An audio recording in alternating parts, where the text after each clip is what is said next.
Yada! What it do? All my goddamn vampires out there, man. Shaniqua ass out there can't go to sleep. Vampire ass Shaniqua. What the fuck, Weekly? We in the building, man. What's happening? Had a beautiful day. Was sliding out with the Rider Gang, man. Niggas pulling out the old schools and act stupid in LA, man. Shut motherfucking Melrose completely fucking down. You feel me? To the fade last compound. Niggas brought the bikes out, motherfucking cars out. Nigga, shit was litty in the city, boy. Y'all can see, nigga. We shut that motherfucker down. That boy, Pizzo was out there from Detroit. Man, we shut the whole shit down, man. Shit was litty in the city today, nigga. Rider Gang, look, nigga, everybody's out, nigga. That's Melrose, nigga. We shut that motherfucker down. Motorcycles, old school, nigga. We in the motherfucking Shaggy Mobile, the Shaggy van, nigga, the big Cuzzo Fly van, nigga. Yeah, shit was lit today in the city, man. Out here in La Lisa. Yeah, it is. But yeah, so we pull up to the motherfucking Mel's Diner, our little meetup, right? And the game is on, man. I mean, the motherfucking the Suns game is on, but the halftime, they playing E-40 getting kicked out the goddamn arena from the game last night. You know what I mean? The season opener of the playoffs with the Warriors versus the motherfucking Sacramento Kings. I never knew E-40 got kicked out the goddamn arena. You feel me? So I wonder, like, 40 is the coolest nigga in the game, first of all. 40 ain't no rah-rah talking nigga. Nigga, you ain't gonna hear 40, nigga, get out of character. None of that shit. 40 is the Santa Claus of goddamn hip-hop. He cool as a fucking fan. So when you see 40 getting upset, it gotta be a reason, my nigga. It gotta be a reason. 40 don't get out of character. 40 don't get upset. He cool as fuck. You feel me?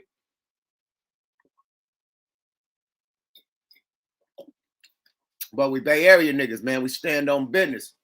So I see him popping his whip and popping his collar on his way out. You know what I mean? Pointing his finger, talking shit. I'm like, man, something I had to make 40 mad than the motherfucker for him to really go ape shit like that. So after further review, let's present. But before I go into this shit, man, let me say what's up to y'all, man. Salute to the motherfucking chat. Everybody in the motherfucking building, man. What's up with the SID committee? You feel me? What's up with my sis Shaniqua? You know what I mean? Motherfucking wrench mob is in the building. You feel me? Yeah, everybody, man. Thank y'all for tapping in, man. It's late night. You know how we do, my nigga. I just woke up from a power nap, nigga. Period, man. Yeah, 40 cool as fuck. It's AGTV, my nigga. Boy, if you don't get no bigger, my nigga, it's AG. Stay in the building, man. Salute to it's AGTV, man. Go. If you want all the bullshit, all the shit, you know what I mean? All the drama, nigga. Go over there to it's AGTV. You don't keep y'all boots laced, nigga. Dope ass shit, man. All the controversial shit, go over there, man. All the shit that can get a nigga arrested, go over there. This nigga be in the courtroom, document shit, everything, man. That boy's a cold piece of work, man.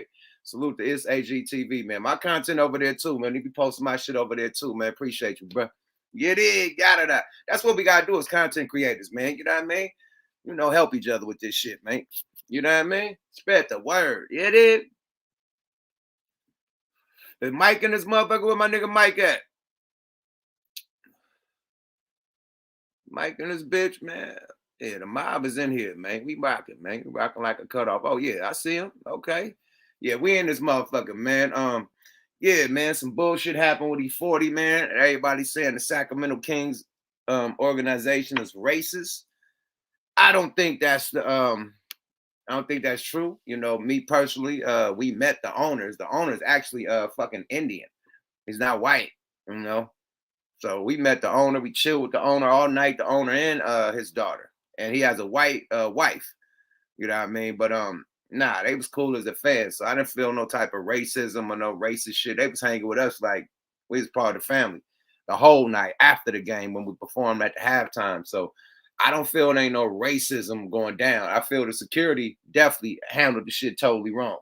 You know what I mean? But let's hear what my brother Jalen Rose had to say about the situation, because he definitely breaks this shit down to the very last compound. Yeah, feel me? So let's see what my brother Jalen have to say about this whole situation, man. Shout out to the Around Association too. Follow them too, man. Dope ass YouTube channel. Let's go, Jalen. E-40 Fonzarelli was ejected from the game. Here's what happened. He was there enjoying the game, sitting on the front row like a tycoon, like he always does. A lady a couple of rows behind him was heckling him the entire game. He finally turns around and responds to her heckling him. Security comes over to E-40. You can clearly see him put his arm on the security guard's shoulder, whisper in his ear, and let him know that he was being heckled, and he responded. I guess that didn't matter because he was the person that got disciplined and ejected. You see another gentleman come over who works for the Warriors security, who clearly knows E-40 because he's front row at every game, and he wants to diffuse the situation, and he kindly walks him off because obviously the players know and love him like the entire league, and everybody does, because that's the kind of energy that he's carried. And I'm somebody that knows because I've known him for over 30 years. He don't even move like that. He moves with integrity. And so that's why Andre Iguodala walked off with him. That's why Gary Payton II, someone that he's known since he was a shorty and it's like family to him, was checking on him to try to make sure he was good while the game was going on. And then the Kings, who I'm not claiming are a racist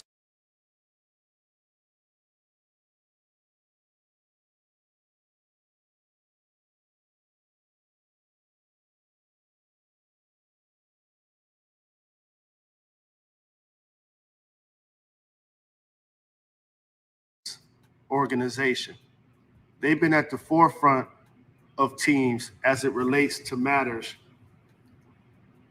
in particular, social and politically, for Black people. So I'm not saying that they're a racist organization. What I am saying is that these security officers in particular totally fumbled this scenario and mishandled it and overreacted. And then the Kings compounded by putting out a statement and basically saying he was standing up excessively. Clearly, I know that there's an etiquette to that as somebody that played in the league and that frequently goes to games, but they never gave him a warning for that. And so I think they mishandled it. Facts. All the way around. And I anticipate in 3, 2, 1, the Sacramento Kings should be issuing an apology to E-40. Hold up. There it was, the bitch right there. Watch how happy this bitch is. And she's like, bye. And then she don't even get kicked out. This bitch right here in the And ring. I anticipate in 3, 2, 1. Oh, right here, this bitch. The Sacramento Kings should be issuing an apology to E-40. Look how happy the bitch was. She all on camera. She got the nigga kicked out. She's like, bye. Like, do you see that shit? She didn't even get punished. They didn't even say shit to her. She over there taunting the nigga as he get kicked out. This is fucking ridiculous. Earl Stevens for escorting him from a game and not disciplining the other fan that was heckling him and making him leave a game where he knows how to comport himself. And it was a very exciting game that the Sacramento Kings ended up winning in game 1 of this year's playoffs.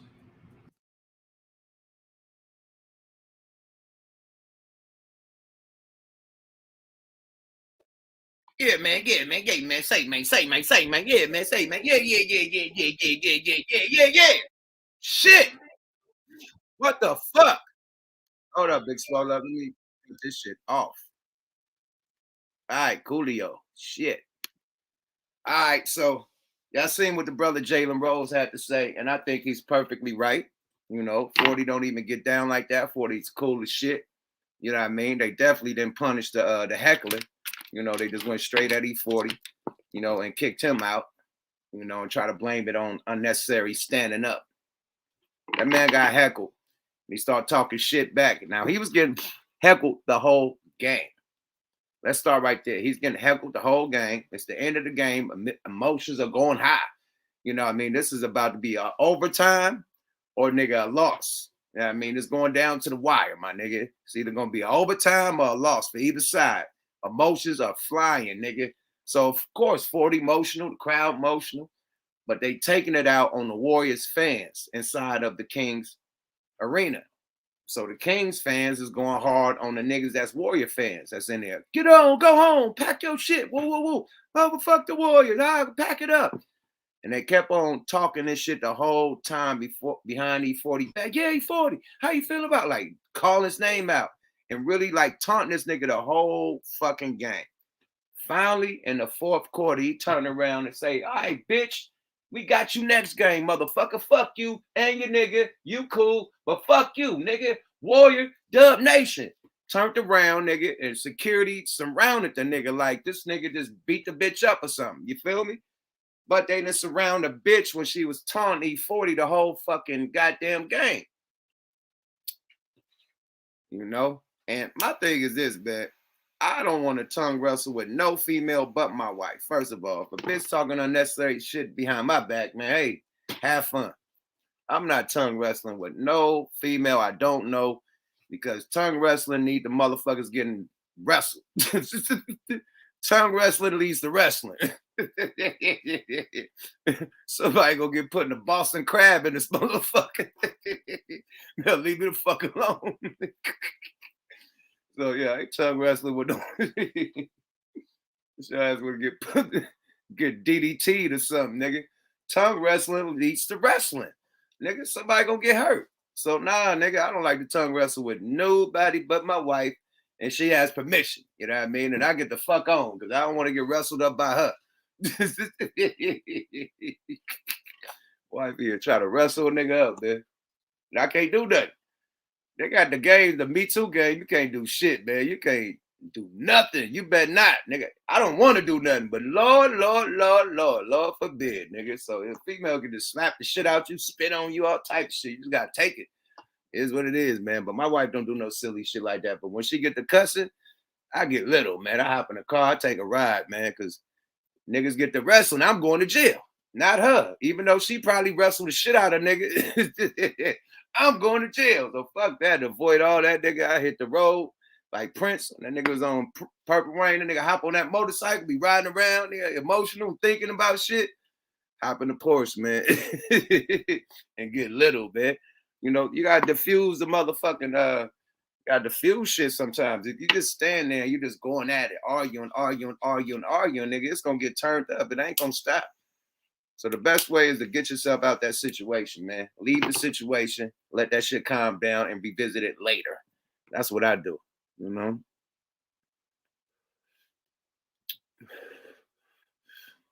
Yeah, man. So, yeah, man, that was out of pocket, man. I think they should have, if they was gonna kick somebody out, they should have kicked them both out. That little bitch in the red was so excited. She went home to her little buddies. I can't fucking E-40 kicked out the game tonight. Yeah. Like, come on, man. Kings fumble. You know what I mean? That's a celebrity with motherfucking floor seats, season ticket holder, floor seats. I was in the regular seats. I was like a little behind the flow. Y'all had some good seats, but y'all wasn't float seats, my nigga. Sorry about that. Y'all wasn't ticket holders. I mean, they probably was season ticket holders. No doubt. I ain't gonna say that, but y'all wasn't a nigga like 40, man. Sorry about that. That's a celebrity, nigga. Come on, bro. I think that was a little like calm a nigga down. You ain't gotta escort a nigga out. You know what I mean? That was a little, but then they be doing a little fuck shit like that. Remember when they kicked out who was it, man? Was it Patrick Ewing? They kicked out like a nigga that was like the owner of the team or the coach of the team, nigga. They kicked the nigga out that was on the nigga. Didn't they kick out Patrick Ewing or something? They kicked out one of them big ass niggas, man. I think this nigga was the coach of the team or something. They kicked that nigga out the game, nigga. So they be kicking niggas out, man. Charles Oakley. Yeah, they kicked Charles Oakley out. Okay, thanks. See, the chat is in the building helping the kid out. Sometimes I need an alley-oop. You need? You dig? Charles Oakley. Okay. Yeah, they kicked that nigga out quick. Swift and quick. Swift, efficiently, and quick, nigga. Bye-bye now. No rice, no champagne, no nothing, nigga. Bye-bye now. Mm-hmm. No rice, no champagne, no nothing, nigga. Pay me my money. Period. For real. Yeah, it should be crazy though, man. Salute to 40, man. You know what I mean? I ain't never seen him get irate like that, you know what I mean? Unless somebody really did some ignorant shit to him and he had to defend himself. You could tell that the security made him mad. He was straight. He was just talking shit, talking back to the girl. What up, bitch? What? Yeah. Talk this little shit. The security nigga was in his shit. He like, nigga, who you think you talking to? The security nigga kept on touching me. Nigga, get your hands off me, nigga.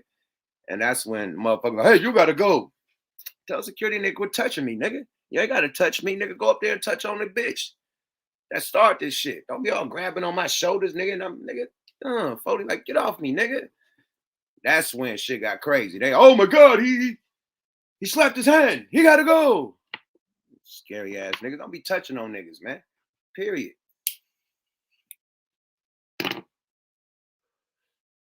Yeah, Charles Oakley would have fucked him up. Period. 40 would have fucked him up. 40 a big fella. Yeah, 40 ain't a little nigga. 40 a 6-footer. Big 6-footer, nigga. 40 would have smacked some niggas, man. Period. I better leave that boy alone. Yeah, dig. I'm gonna throw the motherfucking invite out there too, man.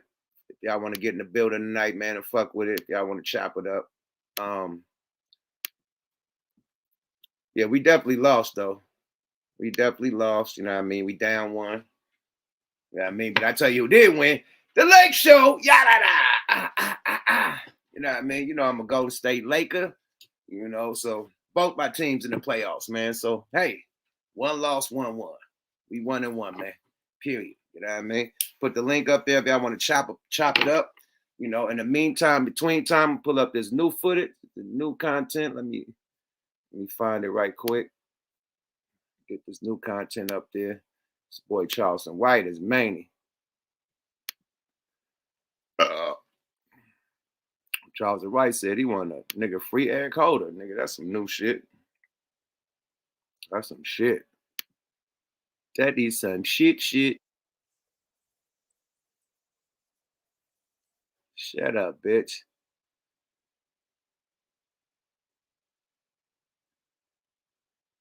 Okay. Starts today. Okay. Breakfast Club on BT. That's huge.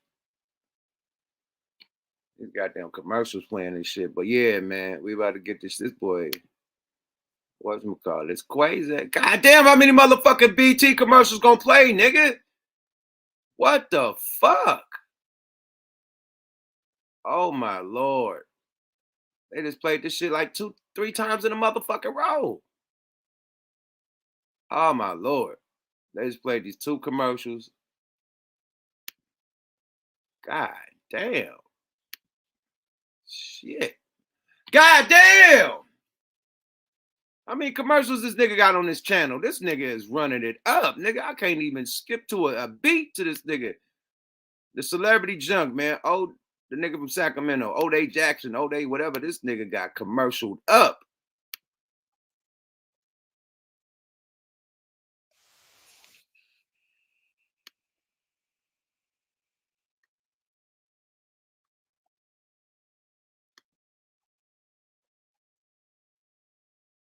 Snitch, you supposed to kill him because you identified him as the snitch.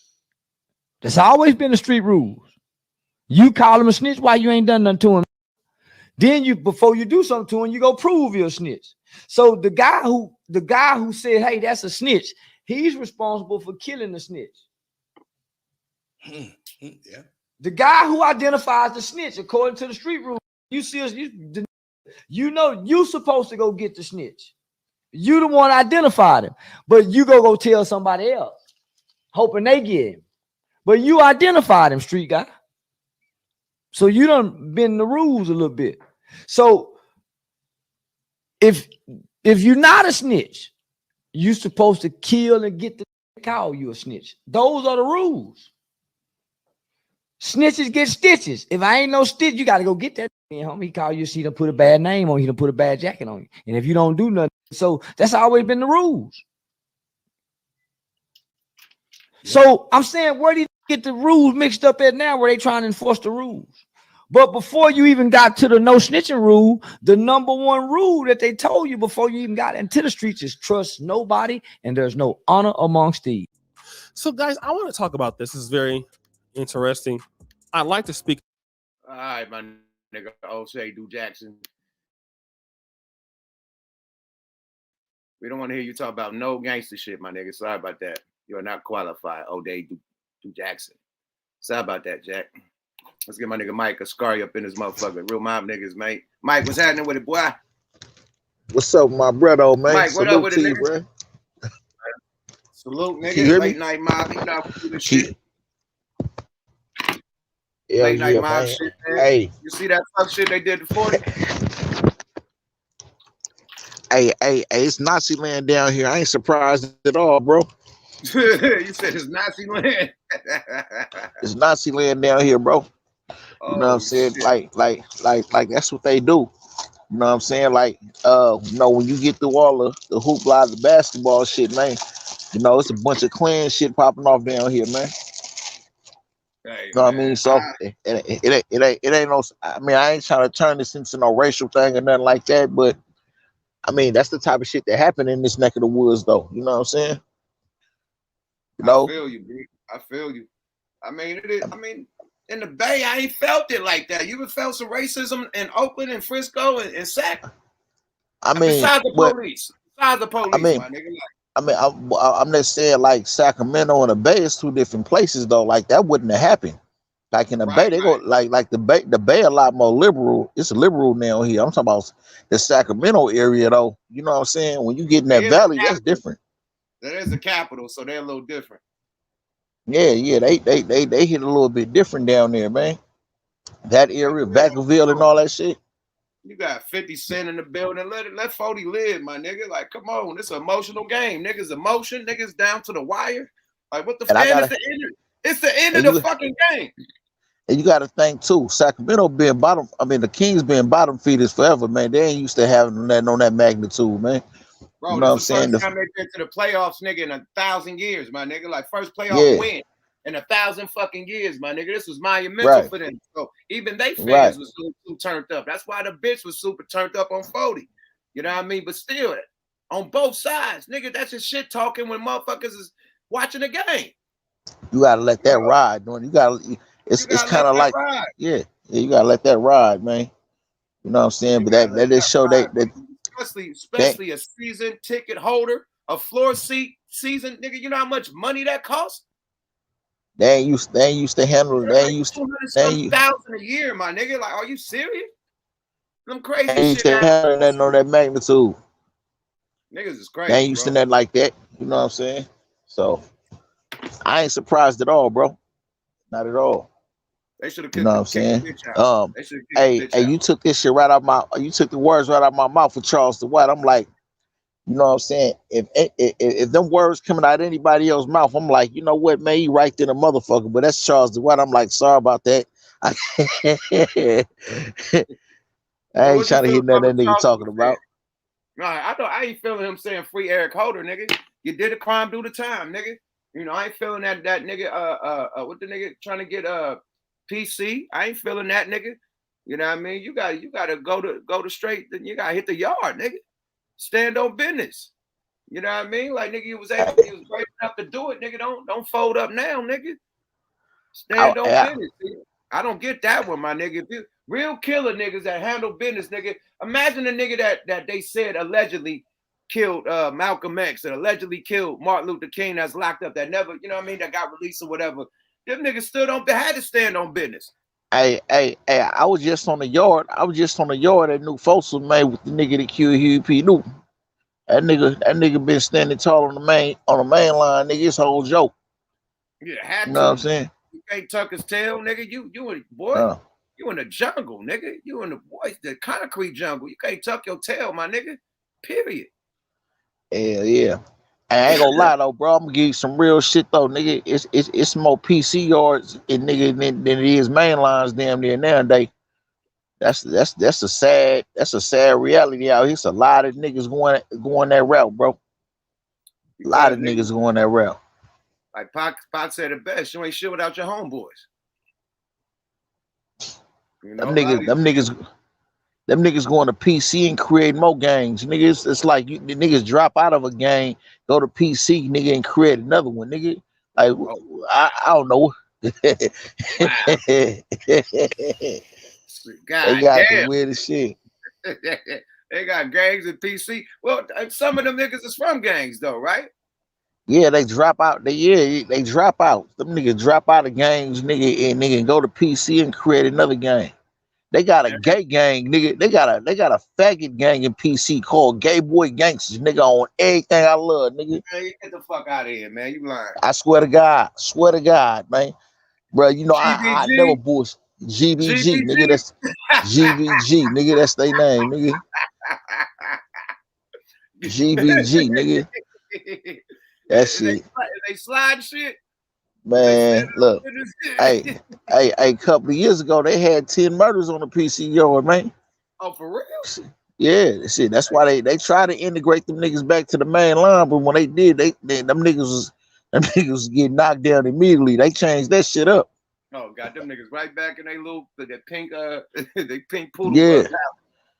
Yeah, man. Damn, man. Hey, shit wild. Shit wild, man.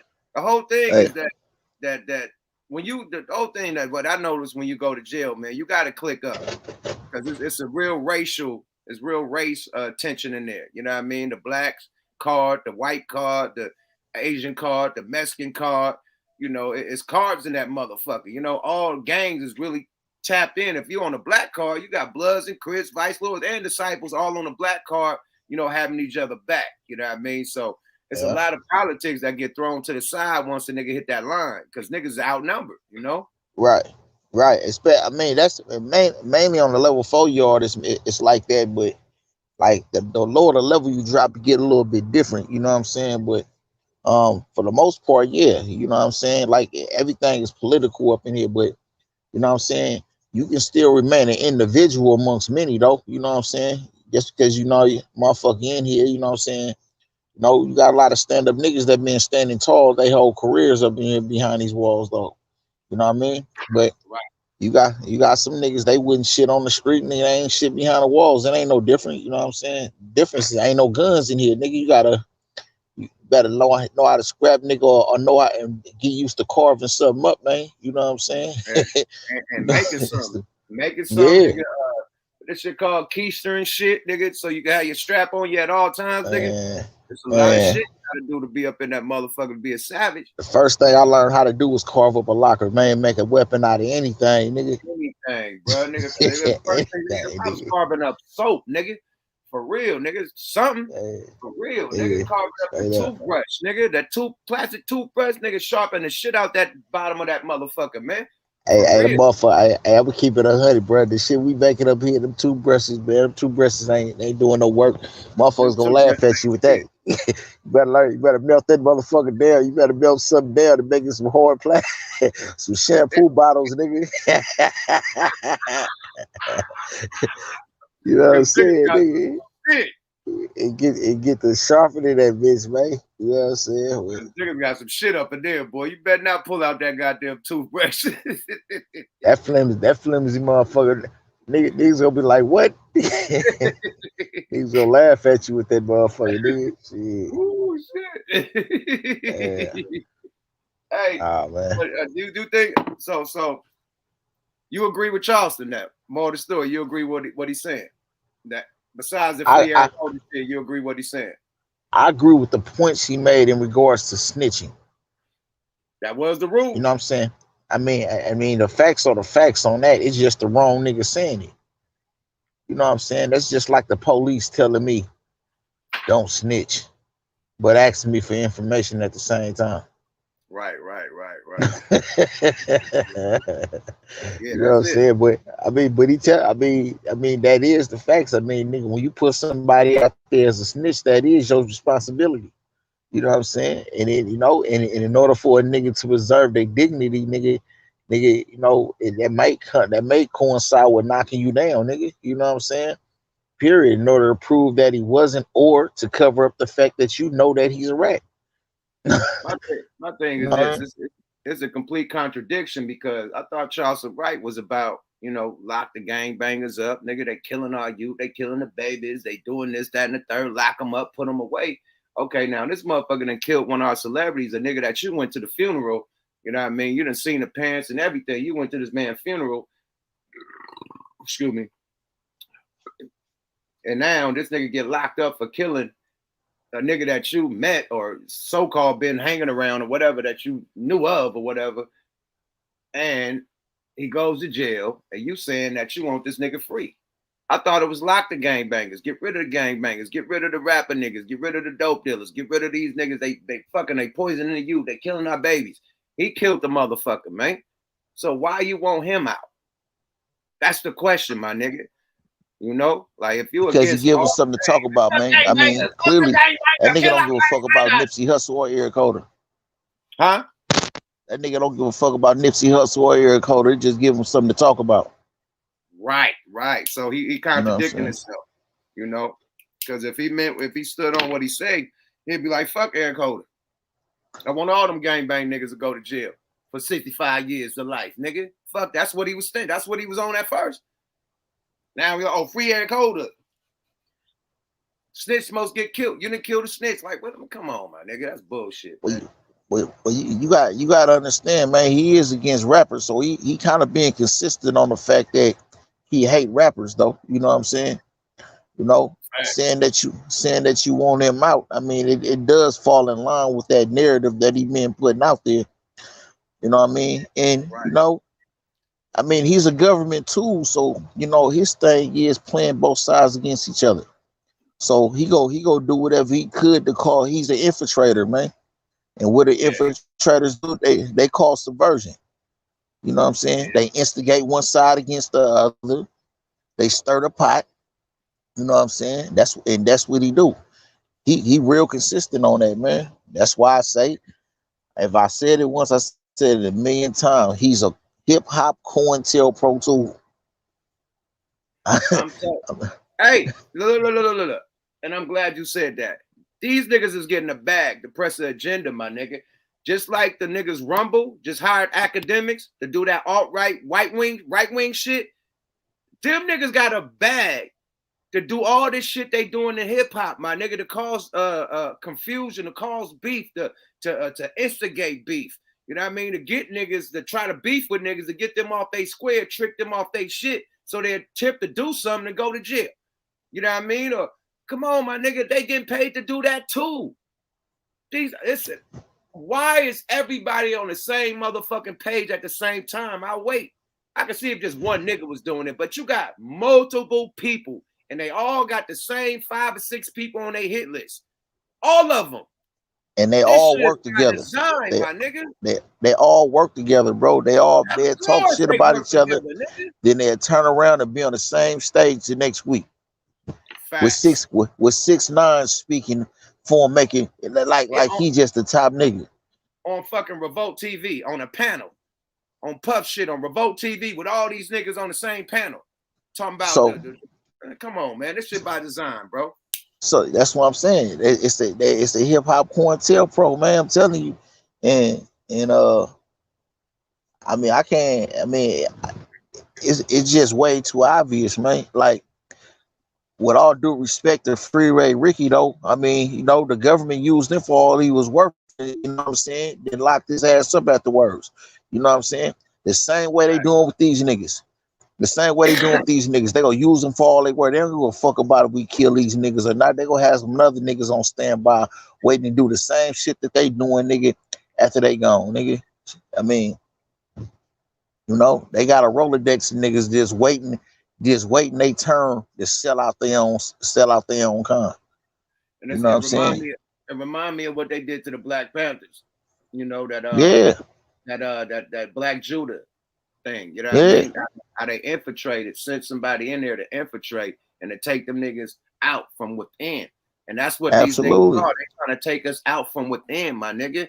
These That's niggas on bingo. the podcast, they doing these motherfucking interviews that's incriminating niggas, getting niggas killed. That's fucking us up from within, like they did the Panthers, my nigga. For real. Hip hop make too much motherfucking money. Millionaires is millionaires overnight. It takes generational wealth for these other people. I ain't gonna be race baiting, but for other races to have millions upon millions, it takes generations of passing down the business. Nigga, these rapper niggas are becoming millionaires within 2 years, a year, my nigga. Overnight. 100 millionaires within 10 years. You know what I mean? Like, this shit is unfathomable, my nigga. Like, at that rate, nah, they gotta chop the motherfucking head off and watch the body fall. Period. And that's what they been trying to do, my nigga. Straight up. That's why they did the streaming. Streaming shut down all the hard physical copies. Niggas was getting paid independent physical copies. We didn't need the record label. Now I'm streaming. Now we got to go fuck with the streaming company. That's still a record label. That's just a new record label. The streaming company, the Apple, the Spotify, that's a new record label. So you still got to fuck with them. But when we had the power to press our own shit, nigga, it was free for all. We could do what the fuck we want to do. Now it's regulated. So they regulating our money, my nigga, and they giving us fucking micro pennies, like not even a penny, a half a percentage of a penny off of every fucking string.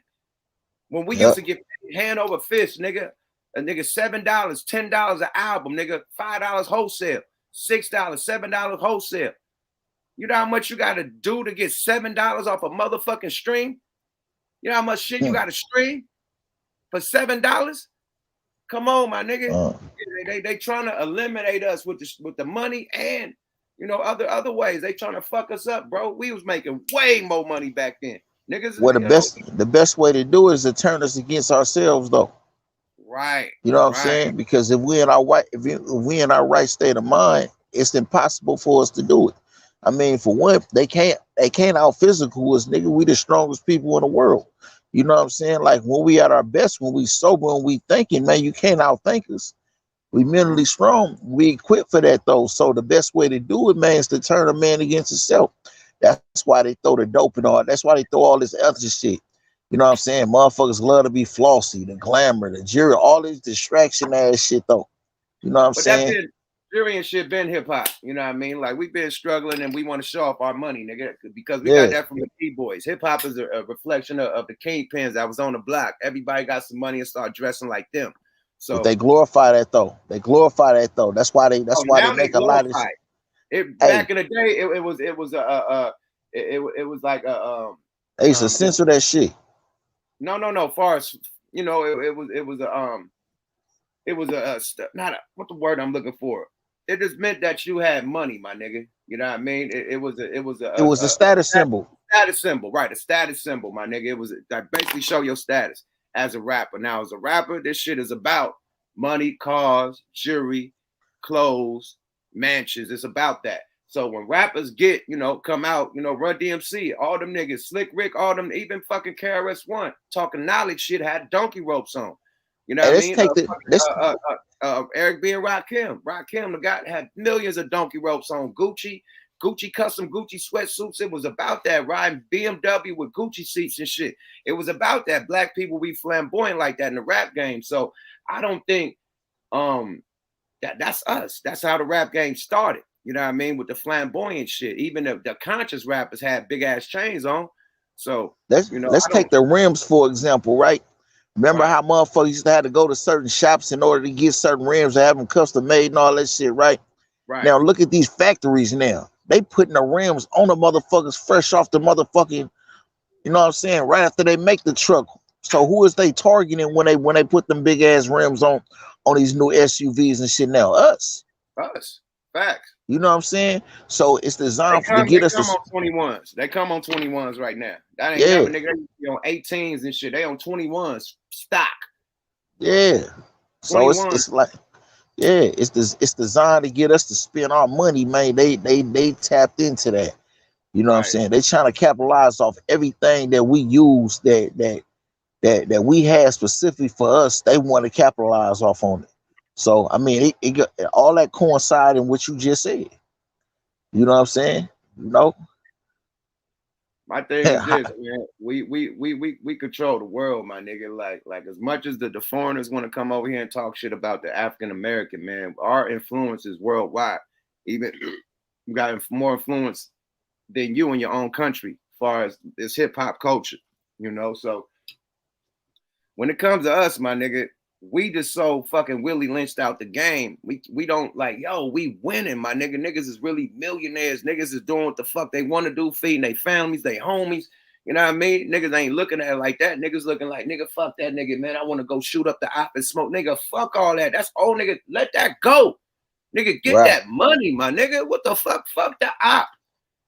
Nigga, and if a nigga pull up in here, you gotta handle your business, but I'm not gonna have no hundreds of millions of dollars in the motherfucking bank going to look for some bullshit ass nigga from the block or some bullshit ass rap nigga that's beyond, be lower than me. Like, fuck them niggas, man.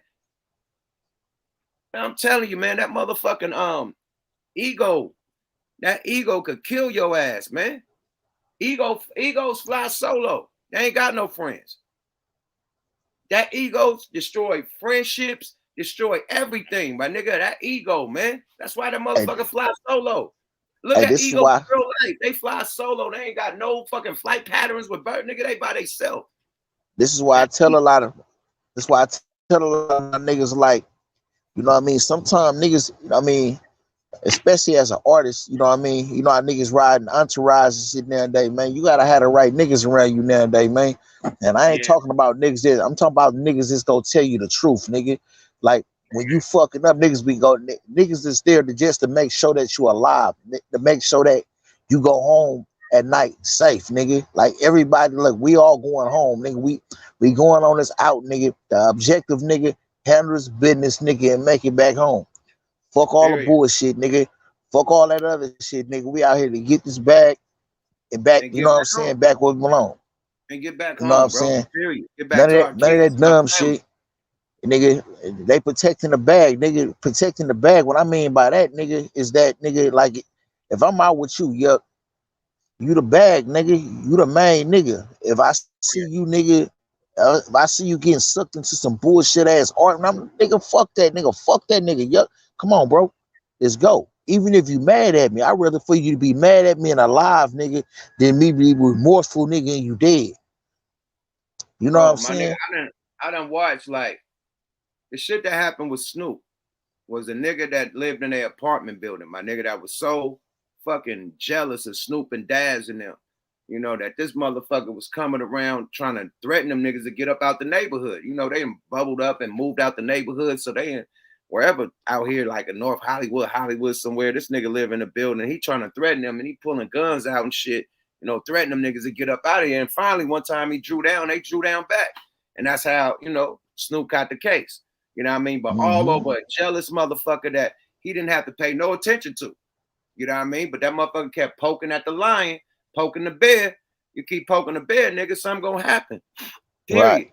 Yeah, now, yeah, so you could get caught up in some shit easy as that, my nigga. Easy as that. It's all decisions. You know what I mean? It's all decisions. But bro kept pressing a line to where Snoop had to defend himself. What up, Jimmy? Absolutely. What up, Kima? Kima, what up? Oh, this nigga, he on mute. Okay. Whenever you ready to tap in, tap in. But you hear me? I hear you now, nigga. Yeah, what up, G? What up with it, Playboy? It's good. What's good with it? Yeah, man. I mean, y'all touching on some real issues, man. You know, that straight a lot of people want to overlook. And I think, you know, just to add to what y'all was saying, I think like one of the most effective ways to destroy people is to get the youth. If you get the minds of these children, I mean, that shit sounds cliche, right?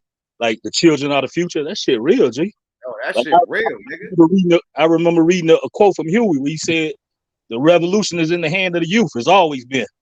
When you think about like Raymond and Tookie and Jeff and Larry, all these was young niggas that started these movements, man. So, you know, if you can get their minds, like, you know, a lot of us, you know, we went away, man. We was gone for like decades. So there was nobody out there guiding. These dudes just like inherit the block. If a lot of the, you know, the generals, the outstanding members from back in the days was out, like a lot of this shit wouldn't be going on, man. Hell yeah. They just inherited the block and took it over. Like, was nobody out there to tell them, don't do this, you can't do this. It's consequences to your actions for doing this. And then you get, these devils, man, when they get them in their hands, like in the music industry, they get to mold them the way they want to mold them. So, these are the results. Absolutely. Absolutely. You absolutely right. I mean, and since I've been coming on this platform, I've been touching upon this with yuck shit. I've been gone for 2+ decades. You know what I'm saying? I was a young nigga when I fell. So, you know what I mean? That is so true, man. You know what I mean? So it's like, well, hey, but to that point, out here in Cali, especially, a lot of us niggas is on our way back though. You know what I'm saying? It's a lot of us, man, that's about to get back out there though. A lot of niggas who had no chance at all, niggas on their way back. You know what I'm saying? So it's like, okay, you getting back, but what is you coming back? Like, what is you coming back to bring to the table? You know what I'm saying? So this is why I do what I do when I come on here. You know what I'm saying? I'm just laying a foundation early. You know what I mean? So I can hit the ground running. And I tell a lot of niggas up in here, this is what we gotta do. You know what I'm saying? Like, nigga, like when we was coming up, we was influenced by what we saw niggas doing. It wasn't about no talking. Nigga, you ain't about to be sitting here preaching to me one thing and doing something different, nigga. You know what I'm saying? Niggas gotta seeing is believing. Niggas gotta see it. Niggas gotta feel it. You know what I'm saying? So, I mean, it's this the time of day where motherfuckers gotta put up or shut up with their actions, man. You know what I mean? Like we didn't heard enough talking. The talking do so good when it's supported by actions, though. You know what I'm saying? This is why a nigga like as much shit a nigga like Charleston White can say as many niggas that he can. I hear a lot of niggas saying, oh yeah, he be talking that real shit, man. A lot of niggas talk that real shit, nigga, but they don't practice it. It's just like the dope fiend nigga or the old school nigga on the block be give you a whole lot of game about what he used to do way back when, but nigga, yeah, he a bum nowadays, nigga.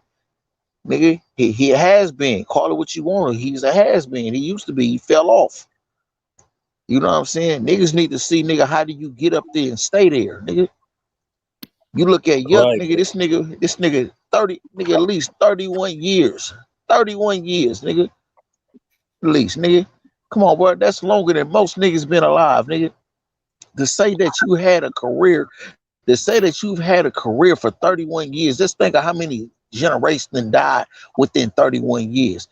Most niggas that come from where me and Yuck come from, nigga, only the last 10 years, nigga. Like, I'm talking about more or less, nigga. You've maintained a career for 31 motherfucking years, though, nigga. How many of you niggas is 31 years old, nigga? You know what I'm saying? Nigga, it ain't come with no bruise. It ain't like it didn't come with no bruise, no scratches, and no scars. Oh no, absolutely though. All types of shit. But the thing is, you gotta know how to separate yourself. You know what I mean? I'm from the Ville like a motherfucker, still represent the Ville, but nigga, I've been got the fuck up out of there. Nigga, I was the first one to move to LA in '96. I was just trying to get the fuck away from the negative shit because I was so tapped in, nigga. I'm like, nigga, I get this money and go flip some birds, nigga. That's what type of nigga I am. Nigga, take the whole rap events and flip the birds. I had to get away from where I had to plug on the birds. Nigga, let me move to LA, start over the square. You know, I can't get no bird, can't even have that attempt. I can't hit the block. I ain't got no block out here to go slang. I'm just straight music. You know what I mean? I just separate myself from just the crime, nigga. And I've been cool ever since.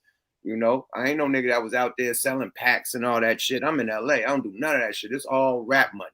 Period. I just separated myself because I know what type of nigga I was back in the day. When that money first came, nigga, I was itching to go buy some bricks and hit the block. But then that's going backwards. I would have been in there with you, Mike, instead of, exercising my blessings that God bestowed upon me with this music. You know, he opened up rhyme with this. You know, put all that shit to the side, you know? So, yeah, I had to do that. I couldn't have 1 foot in the streets and 1 foot in the game. That's what you I appreciate you. Go ahead, Mike. I was just gonna say, I just appreciate the fact that despite, nigga, how much hate you endured throughout the years from niggas, and niggas saying this, that, and the third, that you still had that skin, the skin thick enough to say fuck you niggas, and kept your mind focused and kept your objective. You know what I'm saying? Even though you stayed on P for about 12 years, nigga. You know what I'm saying? You know what I'm saying? But I'm saying you kept your mind in it though. You know what I'm saying? You know, and not only that, you one of the most honest artists, nigga. You probably one of the most honest artists that I know. I didn't see you acknowledge shit that most niggas wouldn't acknowledge unless you had to beat him up. Niggas be had to get put on. Can't nobody put you on blast. Nigga, you put yourself on blast. It ain't now niggas ain't got nothing to talk about. You know what I'm saying? And it's easy for a nigga to get past that. Niggas need to take note from that. This is how you grow. You know what I'm saying? This is how you make it easy for yourself to grow, nigga. When you sitting in there trying to hide your skeletons and all that. Look, everybody can't be the hero. You ain't gonna be the hero of your story. Sometimes you gotta be the villain, nigga. You know what I'm saying? You know, straight up. So it's like, you know, I'm saying for a nigga grew up observing that, I appreciate that though. You know what I'm saying? Bro, but because Mike, you know where we come from, nigga, just to even make it to this age. Nigga, all my niggas get knocked down at 14, 15, nigga. We in it. Nigga, YGTO, nigga. We in the Ville tearing shit up. Nigga, this is when the crack game epidemic, we got teenage millionaires. Lil D and them was teenagers and had millions, nigga. Like niggas is running it up, nigga. Period. We in all the shit, nigga. All my niggas getting killed left and right. All my niggas I'm riding with. All my niggas either killed or doing double life or triple life right fucking now. My best homeboys, my crew that I was hanging with. If I wouldn't have separated, I would have been right in that jail with my nigga doing triple life because we was hanging out like this every motherfucking day. And my nigga got double life just by being there. So I would have been there too and got double life. You got to separate the elevate, my nigga. Period. You know? Right. These niggas playing with fire when you're in the streets, my nigga. Go ahead, Chima.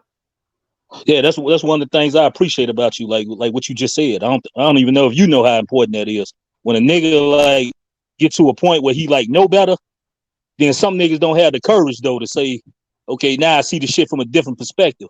You know, it's the peer pressure, so they want to keep doing the same shit when they had the intelligence to make a move like you made. But you know, you worried about niggas saying, you know, this nigga done punked out, you done left, and you know, sometimes you know when you the first one, it's a hell of a thing being the first one, G. Like Mike said, well, ain't nobody never seen it, but later on, you know, motherfuckers will understand, man. They'll probably be grateful. Like, this nigga showed us the way. Now he gave a hand up. But, you know, like, Allah give you the blessings, the intellect, the wisdom to see a way out. And then you stay on bullshit when you know better. Maybe your partners didn't know better. Maybe they ain't had that guidance. Nigga, you supposed to show them. You know what I mean? So I salute you, you know, for even saying that. And I can think back, you know, when y'all was talking about if a lot of us was flashy. I remember that. A lot of us was, but I also knew some niggas that was like smarter. They was like low key paid like a motherfucker. Man, I knew niggas in the street that was doing all type of shit, man. These niggas didn't even drink. They didn't even drink, let alone do drugs, but they wasn't the majority. I'm like, I should have been looking at this nigga. You see what I'm saying? Later on, I should have spent more time with that OG. Like, this niggas like that, man. You know, that's really out there. Another point that Mike, I think it was Mike that brought it up. Y'all was saying something about shit, G. I lost my train of thought. It was another crucial point though. Inshallah, to come back to me though. Inshallah, I'll come back to you. I would just go add that I think one of the things that carried me through, bro, is that coming up, I've always been a loner though. You know what I'm saying? Like, you know, I stayed to myself. I never been a crowd nigga though. You know what I'm saying? I've always been kind of solitary though. You know what I'm saying? Even though I fuck with everybody from the hood, everybody from the block, I'm a politician myself, but you know what I'm saying? You can't think of no crowd of niggas I ran with. You know what I'm saying? Most of the time it was me by myself or was abroad with, you know what I'm saying, here and there. You know what I'm saying?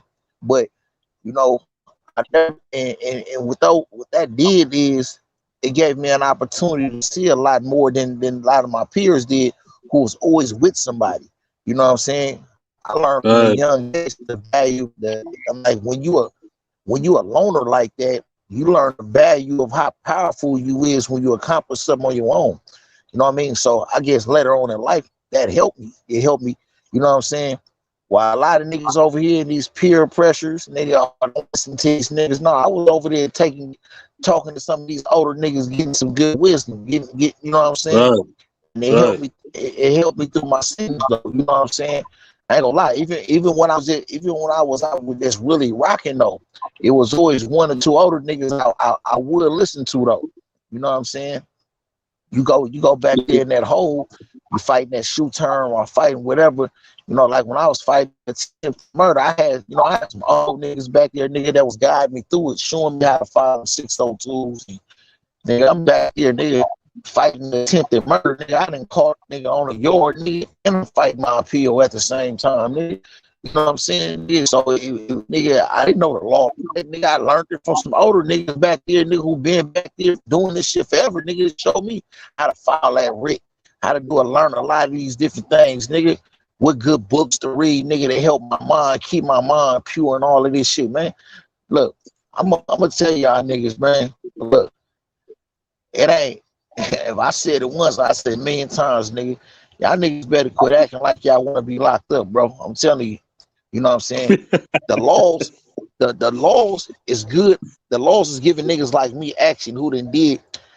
I've been down almost 23. You got niggas in here that been down 30. My cousin just did walk down 31 years. He about to go home within like 3 weeks. You know what I'm saying? This niggas that been down longer than that. Before you niggas is catching time. Nowadays, it's ugly for niggas that's catching these long sentences. Nigga, they about to wash you niggas, bro. Come on, bro. It ain't. Ain't nothing fly about this shit. And inshallah though, man. Y'all don't have to see this shit, bro. Look, man. Yo, let me land on that while you talking about the jail shit, man. Go ahead, bro. Go ahead. Yep. Don't do the time, nigga. I mean, when you in that motherfucker, man, make the time work for you. You know what I mean? Like, when I got to jail, man, I took advantage of that time. You gotta take advantage of time to yourself, time for yourself. Because when you out there in the streets, you trapping and shit, you steadily on the move. You ain't got no time to just really sit down and think, you know what I mean, really plot, plan, and strategize. So when I got locked up, that was when I came up with the whole rap shit with the loonies, the whole shit, me and Numb name, the whole shit. I plan, plot, strategize because I had time to think. Don't get in that motherfucker and don't come out with a super plan, my nigga. You better write some books. You better do something, my nigga. Take advantage of that time. Don't do the time. Don't let the time do you, my nigga. Take advantage. Become a better man. You know, a lot of niggas come out that motherfucker with college degrees and shit. You know what I mean? Niggas come out there a lawyer and all types of shit because a motherfucker hit that law library, studied up. You know, niggas come out authors and shit and wrote hella books and all types of shit, my nigga. So you take advantage of that time to yourself, nigga. You could become something totally different than you was before you went in that bitch, man. For real. And I'm a prime example, nigga. Before I went to jail, I wasn't even thinking about rapping. It was all trapping. Nigga went to jail, sat it down for a year in camp. Now you got all this shit and you got yuck mouth.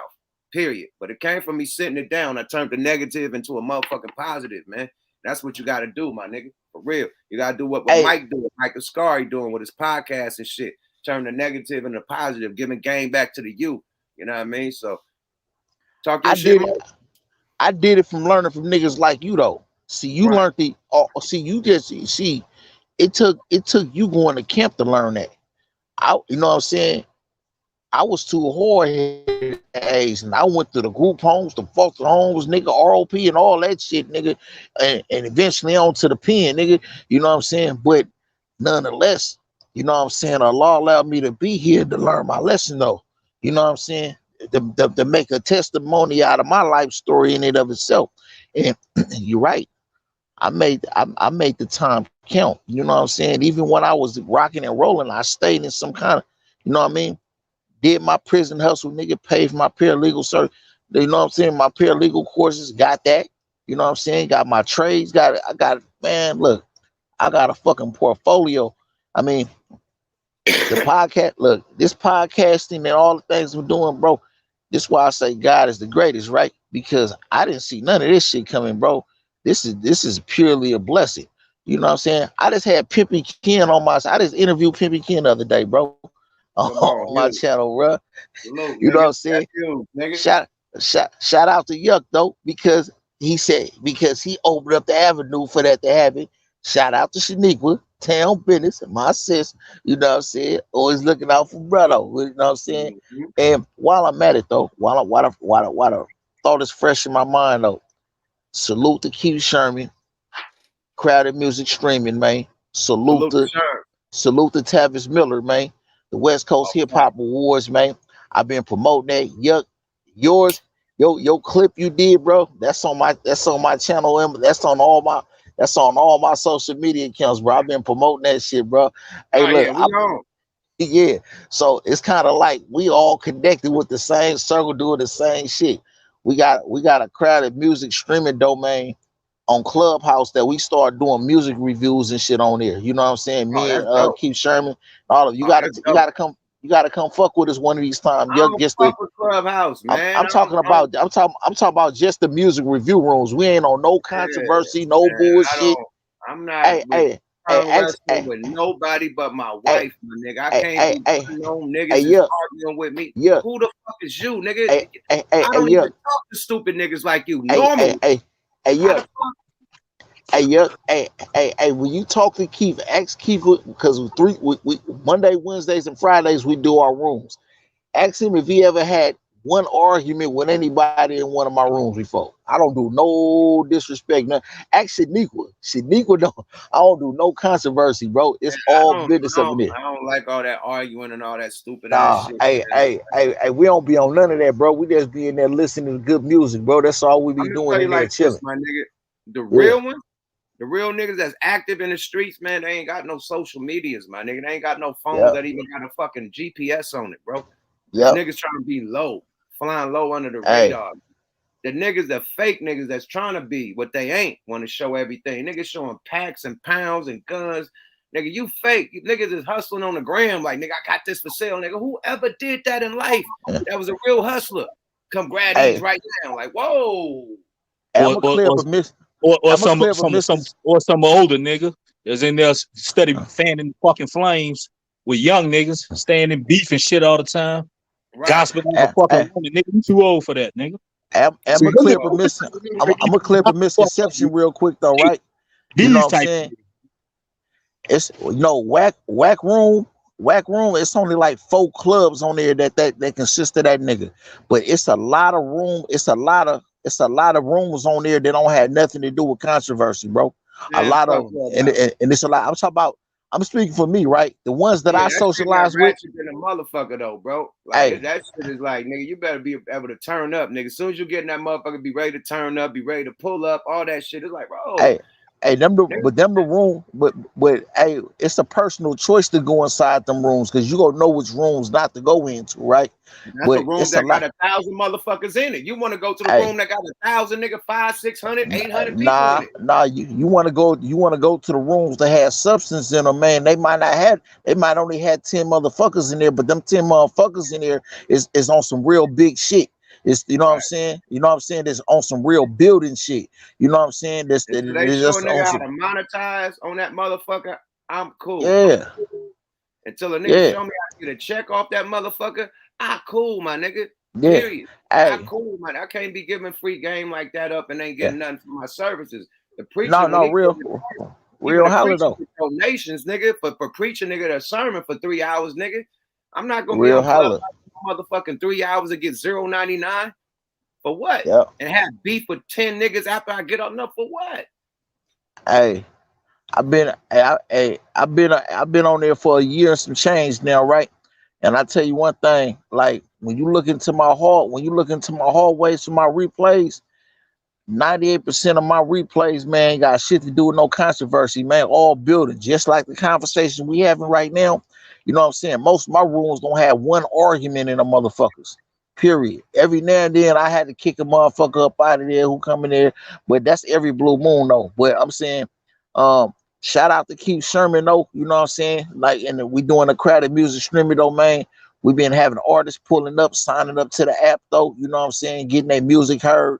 You know what I'm saying? Promoting they shit, bro. And we just been building though. So this just goes along to the point that you made though. Yup. You know what I'm saying?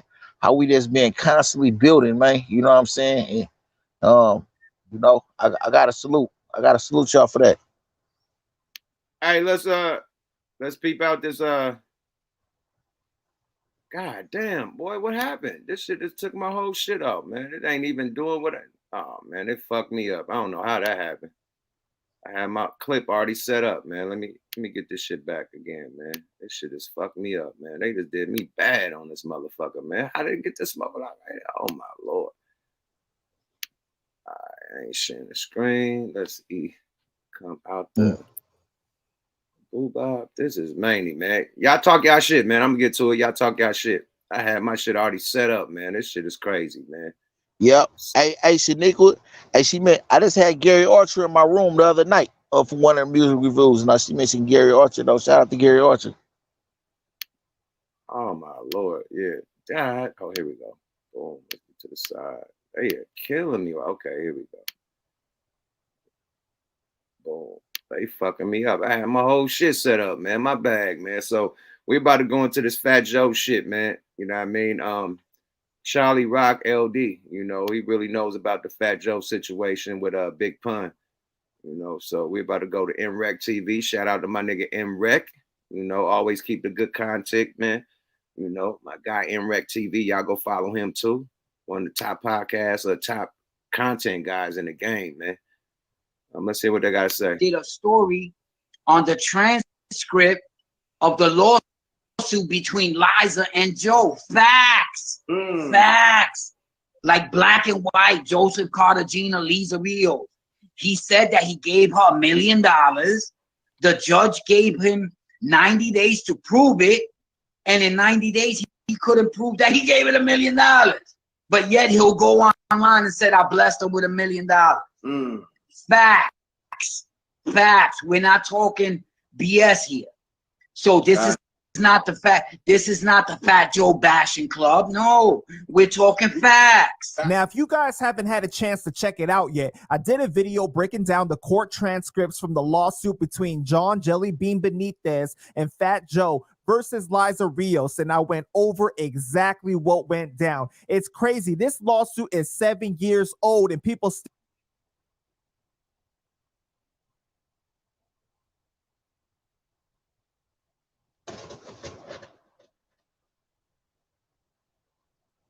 Hey, Yuck, you on mute if you talking. Oh, my bag. Yeah. Shout out to Panda Chop, man. Y'all go follow Panda Chop, man. My bag, man. Fair use, man. Panda Chop, man. He deep, yeah. He 10 toes down in this motherfucker, man. He chopping this motherfucker down like a whole brick, nigga. Period. But he interviewed what's my boy name, man? The one that got Cuban Links. He interviewed he knows exactly what's going down. So he put the whole case file up, man. So let's hear what they gotta say about Fat Joe and the legendary Big Pun. Rest in peace. Still don't realize what happened. And even after the video, people still think Joe did nothing wrong. Now, later on in this IG live, MREC did play devil's advocate and say that Joe did help put Pun on, and Charlie agreed, but said that doesn't mean that Pun's money is owed to Joe forever and his family doesn't get anything. Right. Fat Joe did put Big Pun on. Correct, right? Of course. Now, also, I'm going to say this. Fat Joe is the only rapper in history. He held the umbrella for Big Pun when Fat Joe was Fat Joe. That, to me, I never saw nobody do that to this day. He did a good job. He would never do that. So I got to give credit to Joe. We got to give him credit, but the truth is, again, facts. Nobody, including Joe, could dispute the fact that Pun was 1,000 times better than Joe. That's a fact. You know what I mean? So it is what it is. Like, he had no choice. But salute to Joe. It's true. If it wasn't for Joe, we would have probably never heard of Big Pun. But does that mean that you rope him for life? Does that mean that the homie passes away and his family is in a shelter reaching out to you, and he goes online and tells Liza, Ma, what you need to do is get a job and don't be worrying about my money. Facts. Joe went on Hot 97 and And while Liza was explaining that she was in a shelter, he got on live. Like, we could look this up. You know what I mean? Facts. Yeah. And he told Pun's wife, live, Ma, what you need to do is get a job and don't be counting my money. People ain't going to take care of you just because you Big Pun's wife. That's what the homies said. Yeah, I heard him say that. But meanwhile, in the same breath, I love Big Pun. Big Pun is my brother. This, that, and the other. You know, it's Big Pun forever. And you know, he shows love when it's convenient for him to show love. But you not being a real dude, homie. Gotcha. You supposed to take care of Pun's family. Forget about contracts. Forget about publishing. Forget about, you know, points, and forget about morally. He likes to talk about morals and, you know, character and honor. And you don't have the right to speak on that, my man, because that's not what you portray. Gotcha. And I want to give a special shout out to Charlie Rock LD and MREC TV. Good shit, man. That was wild, man. That was wild, man. What the fuck, Fat Joe? How y'all Loyalty feel is about royalty. that, man? Loyalty is royalty, man. You gotta look out for your niggas in their absence, man. Like that's how you can tell that's the sign of a real brother, man. If a motherfucker is your brother in your absence just as much they was in your presence, man. You know what I'm saying? You know, like I would hope that if I come up with my niggas, I mean, successful as he made to have an entourage of niggas that when one of them go, man, they niggas still holding them and their family down after they gone, man. You know what I'm saying? The bottom line, regardless of how you look at this, man, Fat Joe didn't live up to that code, man. You know what I'm saying? For this to even be public, you know what I'm saying? Just on the strength, man. You know what I'm saying? If Pun is your nigga, you know what I'm saying? I mean, look at it as if he locked up. You think he gonna want something publicly, nigga? You airing out, nigga. You know, I mean, this some behind closed doors shit to be discussed. You know what I'm saying? This some shit where we in that limo or whatever, we taking that ride. Look, man, we gonna resolve this right here, man. You know what I'm saying? Outside the view of everybody, man. What you need, huh? We gonna make sure you get set up. Now, what you do with this is on you, but I'm gonna make sure you right. All this public shit, man, that's dishonor, bro. You know what I'm saying? It's dishonor. You know what I mean? Everybody talk about death before dishonor. It ain't just about snitching. It's about an honor code, my nigga. You know what I'm saying? Honor your niggas, though. Shimmer, what you got to say about it? Yeah, man. I mean, I agree. I think that, you know, a lot of the honor has been lost. Now it's just it's just a fucking word people use, man. You know, when motherfuckers talking about be real, the meaning of being real, man. Show love, man, to the people you supposed to show love to, man. Do what the fuck you supposed to do. Like, stand on your word. Like, especially if you come from the streets, like, you know, your word is kind of your bond, man. You got to do what you say you gonna do. Like, you know, now you in the legal game. The man got a son out there, man. Why you want his son living in a shelter? Like, at least you would have took him under the wing, showed him how to get some money, take care of his family. If that's your guy, like, you owe him that. You're not gonna look out for gonna leave his son out here? Because he was a youngin'. You know, when Pun died, what type of nigga is this? Hey, this why I say, right, that a street nigga, a gangster, and a real nigga is three different people. You know what I'm saying? Just because you're a street nigga don't mean you're a gangster. Just because you're a gangster don't mean you're a real nigga. You know what I'm saying? What is realness based on other than consistency, man? When niggas can do some real solid shit right in your face, though, but when you gone, nigga, they turn around and do some fuck shit. You know what I'm saying? Are they still real niggas? Fuck no. Realness is based on consistency, nigga. Do you still stand on what you have always stood on? Period.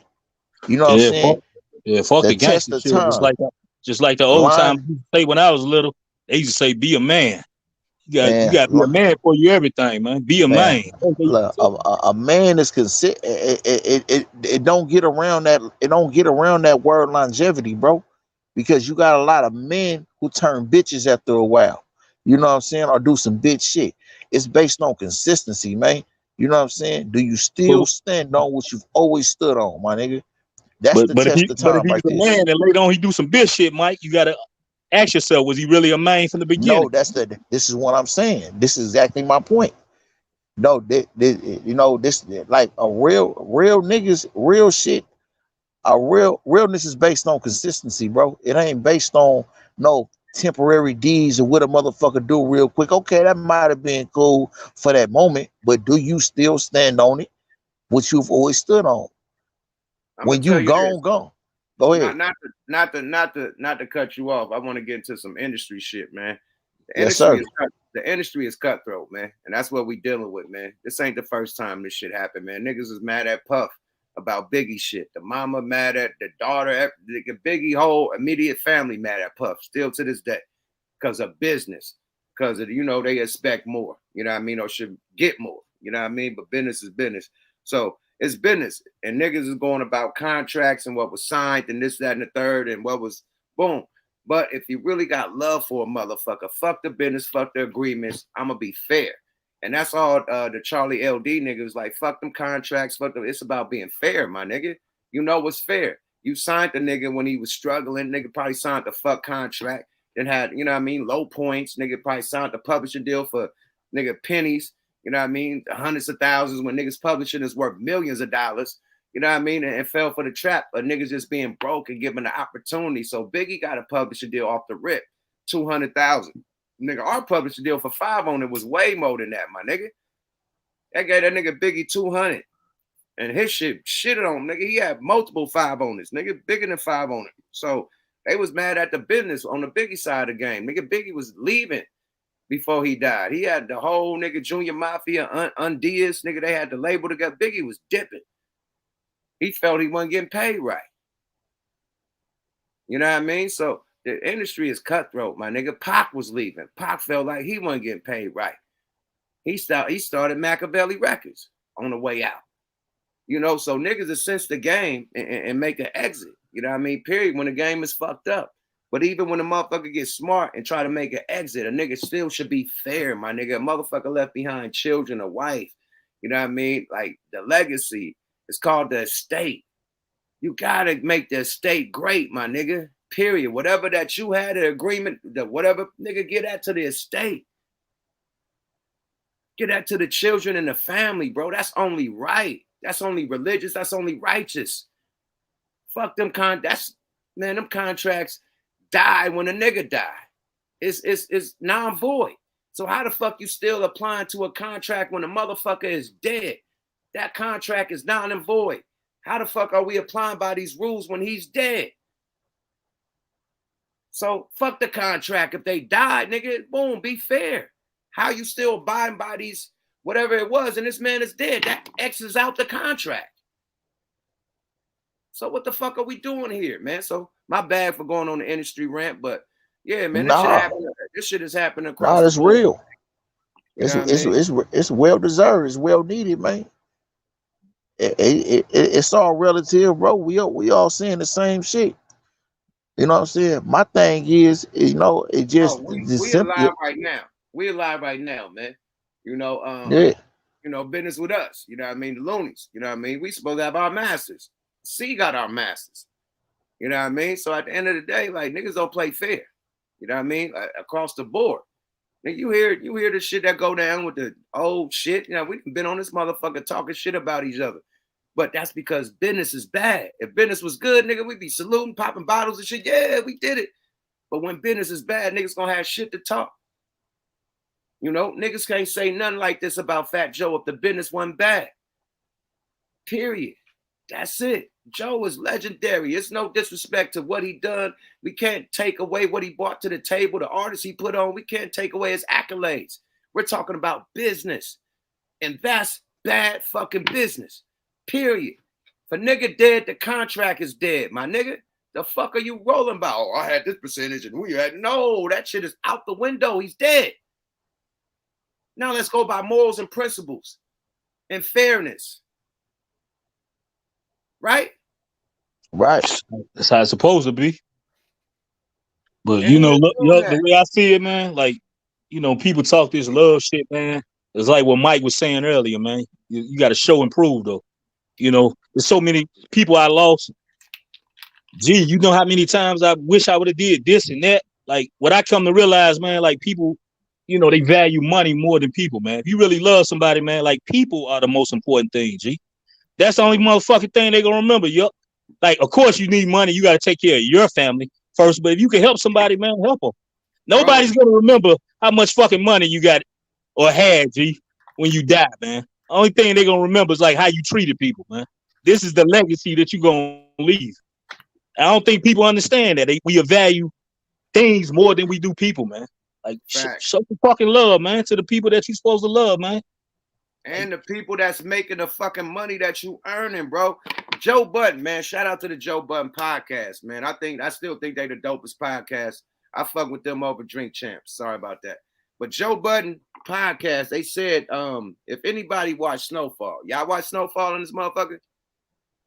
Y'all seen the finale when he was working for the government agent, you know what I mean? And the government agent took $75 million from him, right? And he's like, why the fuck did you take and didn't leave nothing to me? You're like, nigga, because that's my motherfucking money.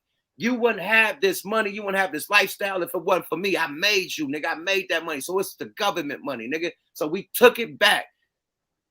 So Joe said, that's how these industry niggas look at you rap niggas. We made you, nigga. You wouldn't have that money if it wasn't for us, nigga. So this is our money, nigga. So when a nigga die, they feel like, nigga, this is our money because we made you, nigga. We did this, put the money up, nigga. Now this is us. You know what I mean? And that's a cold motherfucking way to explain it, but he's absolutely fucking right. If they feel they made you, nigga, they'd take from you, nigga, with no remorse, nigga, because that's ours. That's why they doing these 360 deals and shit. They taking from you because they feel like that's ours, nigga. We put the money into you, nigga. I'm taking your publishing. We put the money into you. I'm taking your merch money, nigga. We put the money into you. I'm taking everything, nigga. Show money, everything. I want a piece, nigga, because I made you, nigga. The game is cold, my nigga. Cold-blooded, nigga, for real. Y'all can land my bag. I land my plane. No, I'm just sitting here taking in what you said, man. Joe Budden, how they put that shit together, that was a cold scenario, but he's absolutely fucking right. It's just like Snowfall. For real. Dead on it. Yeah, nowadays we done took on the European ways. Yup, I remember being a kid, man, when I was a shorty. You know, before they put all the crack and shit got heavy, we used to look out for each other. You know, it was always bullshit, but we was a lot closer. Your lights went off, man, wasn't no big deal, man. You ain't got money to pay it. Run that fucking extension cord to your neighbor, man. We got lights. You know, that's how shit was. We ain't like that no more, G. Hell no, we ain't like that, bro. Hey, you just said some shit that really just hit home and make me feel really like I just made two great decisions recently, bro. You know what I'm saying? Like, I had two different offers thrown at me. One was for a book deal. One was for like the right to make a documentary or like some kind of movie on Tubi on my journey, right? The book deal was for $100,000. The other one was for a half a ticket, right? But I turned both of them down because neither one of them included any kind of royalties to it. You know what I'm saying? It was just I guess the individuals thought because I'm where I'm at, I would just go jump on anything. You know what I'm saying? You know, my thing is I ain't about to accept shit that don't allow my grandkids or my kids to get paid, you know what I'm saying, long after I'm gone. You know what I'm saying? Like if you go throw $100,000 at me, then that shit must be worth some millions. You know what I'm saying? If you go give me, so for the $500,000 deal, I had through a counter offer. I say how about this? How about you give me $300,000 and 49 points? I ain't heard shit back yet. so that just told me that, you know what I'm saying, the individual, maybe they pondered on it, but you just said some shit that it really just had me thinking, you know what, that was a raw ass decision I made on my own behalf though. Yeah, they probably looking at it like this nigga in exile, but he got good head on his shoulder. I ain't think he was thinking like that. Nah, he one of the smart ones. We got to deal with him wisely. Like that's why I mean, you gotta wonder why we don't hear no Big Pun shit out. You know what I mean? Like the state that handles that. You know what I mean? We should be hearing Big Pun shit on movies and shit. Big Pun shit on commercials. I ain't a player, but I crush a lot. It should be all types of Taco Bell commercial with nigga crushing nachos. I ain't a player, but I crush a lot. Like crushing tacos, whatever the fuck it may. It's all Yeah. types of jingles he could have. He's nowhere. Why not? Because the estate it's being handled by other people that's not really, you know what I mean? So once the family get that, they could license the shit out and more money could come in. You know what I mean? Like, I don't know, but I ain't heard it. You know what I mean? I ain't heard no Big Pun on no commercials or no movies, you know? So at the end of the day, it's so much money that could be made for the family, for the kids. Like that. That's what it's supposed to be left to. You know? You know the thing that sickens me, man? You was talking about earlier, you and Mike, y'all was talking about, you know, how we influence the culture, even in other countries. Like we do. We bring a lot of money to a lot of people. What I don't like, look at all these motherfuckers that be leeching off our talent, yo. From musicians to entertainers. And you got these motherfuckers with no talent. They saying, I'm gonna be your agent. And yeah, this motherfucker robbing you, whether you a ball player, a boxer, sending his kids to college, he probably making more money than the players. No talent, motherfuckers, man. Leeching off people with talent. Like, I think that's some shit we gotta stop, man. We gotta find a way to cut out the fucking middleman as much as possible. Do it independently, man. Like, nigga, I manage myself. I've been stuff far. Nigga, I do my own taxes, nigga. My wife do the taxes, everything, nigga. I mean, we got our own CPA, but I ain't got a fucking accountant that I pay every fucking month. We pay our own bills, nigga. We check our own bank account. We don't need a motherfucker pay somebody to check our bank account and tell us what the fuck to spend or not to spend. We know what not to spend, nigga. Fucking right. Telling me, like, don't do this and that. Yeah, the motherfuckers be taking your money and telling you what you can't spend, but they spend it. So I've been past the accountant shit. They try to give a nigga accountant the first year I came in the game. That shit, nigga, nah, nigga. No, bye. Management. Management was backdooring, booking us for the high and paying us on the low on some TLC shit. And the way I look at this shit, yo, if you could, I don't know about the youngins now, they ain't really making too much money. Well, you came from like our era, like before we knew it, even though it was a bad business, but we was in the dope game. Like you should already know how the fuck business go. We already getting this shit like real time on the job. We ain't have to go to school. We ain't have to go to school to learn this shit, man. We knew about supply and demand, how to stack, re-up, how to say. We knew about all this shit, man. Like you already doing it. Now just apply it to something legal. Bingo, but when you do that, it's always a plug. So now you got the record label, that's the plug. But the good thing about the plug, he was cool with you. You could buy your work and make 100% profit. With the record labels and the middleman niggas, you ain't making no 100. You making pennies, my nigga, 15% off 100%. Now imagine you go buy something buy a load from the cartel, and they tell you only can make 15%, but you paid full price, but you only can make 15%, and you owe these niggas. Like, come on, my nigga. Like, nah, man. The game is rigged, my nigga. It's the worst bank loan you could get. It's the worst niggas that could be in your motherfucking business because it's trifling. Everybody trying to get some money and send their kids to college and not your kids to college, nigga. That's the whole game, nigga. Right. Everybody trying to win but you, and it's the talentless nigga that got the most money. How the fuck do you got more money than the artist? How you ride off into the sunset 100 millionaire and the artist is broke with tax problems in jail? That's what they do. That's the way I figure. That's what they do. They run G to make you think that you need them. When all the time, motherfucker, you need me. You ain't got no talent. But con men, they running G, man. I shut that management shit down so quick, my nigga. And then when I was on the record label, right, they were doing kickbacks to the A&Rs and shit, right? So when you shoot a video, right, the A&R will hire the nigga to shoot the video, but he get a kickback off the video budget. So say the video budget $130,000. The A&R that booked the fucking nigga to shoot it would get the 30 bands, and then the video would just be 100 bands. You know what I mean? But they had that little inside game going down, so I peeped that out. And I told the nigga, because the artist got to choose the director, not the A&R. We choose the director. We choose what we want to roll with. So I peeped it, and I said, bro, I'm not hiring you, nigga, unless you pay me the money, nigga, period.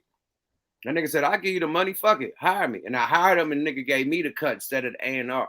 And I kept getting the cut after that. I hired a nigga that give me the cut. I chopped all that shit down because I got to recoup.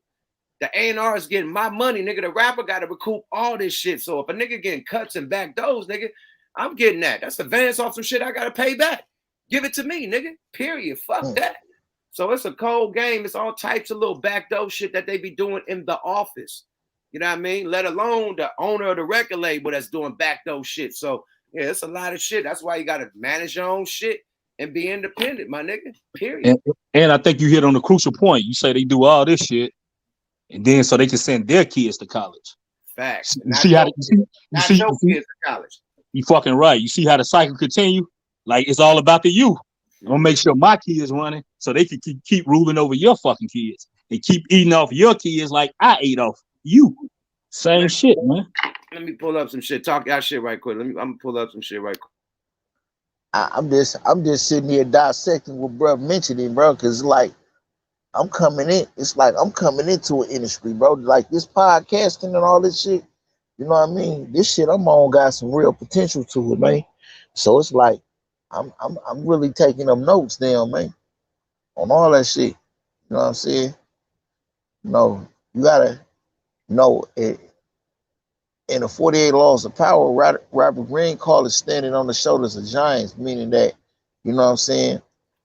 Hey, what's the nigga name from that own Def Jam that own 300 and then now he on YouTube? What's his name? I know you talking about the Jew, Leor. Leor, yeah. We cool. Talk y'all shit. Let me do my research. Talk y'all shit. Yeah, now I was just saying shit, man. I'm taking notes from that shit, man, because you know, you gotta learn from those. Like you can learn a lesson. You ain't always gotta experience everything in life, man. Some things you can learn from just paying attention to what happened to those that been doing it longer than you and before you. You know what I'm saying? That's why you study. You know what I mean? I'm a student of the game, period. You know what I mean? Yeah, I think you're gonna be straight, Mike. Like, you know, from where you come from, you kind of already know how this shit go, and then like the intel you gathering now, and then once you get your feet in the door, you just observing, you know how this shit really go. The business part, I think you're gonna be straight, G. Bro, I ain't playing with these niggas, man. I done lost everything up in this motherfucker. I'm talking about the majority of shit that's valuable to me, man. I'm rebuilding. This shit ain't no joke, man. Hey, let me play this shit, man, and show you exactly what I said is true. This from the horse's mouth. Let's hear what Leor got to say why he promote gangster music. Fair use, Breakfast Club, fair use. Y'all go follow the Breakfast Club. This ain't even Breakfast Club. It's somebody else shit. Follow K.Mark. But let's hear what he got to say about why he promotes gangster music and drug use in the music industry. Particularly on women. But I think it helped change the course of the crack epidemic. The crackhead wasn't cool. Now it seemed like they're making it cool to be drinking lean and syrup, and it's the most dangerous. It's the most dangerous thing that's facing our society. So why sign an artist that would promote that? Because I already answered that question. You weren't paying attention. She asked me talent or issues, and I said talent. But I have to. I can't give up on people. But I'm saying that's hypocritical, though. You're saying it's opportunistic. Yeah. I got people to feed. I got a business to run. You're gonna make Dame Dash take this clip and call you a culture vulture. Who's Dame Dash? You brought him up. I don't even know him. So you bring his name up. I don't even know him. So y'all made a lot of money together. Made a lot of Come money. on, don't do that to him. Wow. I don't know him. Wow. I really don't. Wow. So, I don't know what to tell you. I won't. Nigga. Come on. He letting y'all know why he put that shit. Yeah, nigga, I got people, I got a business, nigga, hand over fist. He telling you, nigga, I don't give a fuck if a nigga die. Drama or or talent. Nigga, he don't give a fuck about the drama. He gonna promote the drama, watch the talent die, and make money hand over motherfucking fist. Fair use. Ain't that the same thing we said when we were selling dope, man? We gotta feed our kids. You know what I'm saying? We gotta, you know what I'm saying? You know, I mean, he's a drug dealer. Except that he's slanging artists, man. He's slang, you know what I'm saying? That mean that's just the bottom line, man. You know what I'm saying? You know, you know, I mean, I'm not condoning it, but I'm saying, but it is what it is. I've heard that kind of talk before. I mean, I might have even said some shit like that myself before. Let me ask y'all you know what I'm one saying? question. He ain't suffering. These ain't his people that's dying from it. He don't give a fuck. You know what I'm saying? Exactly. It's like he making billions of dollars, millions and billions of people that don't have nothing directly to do with him.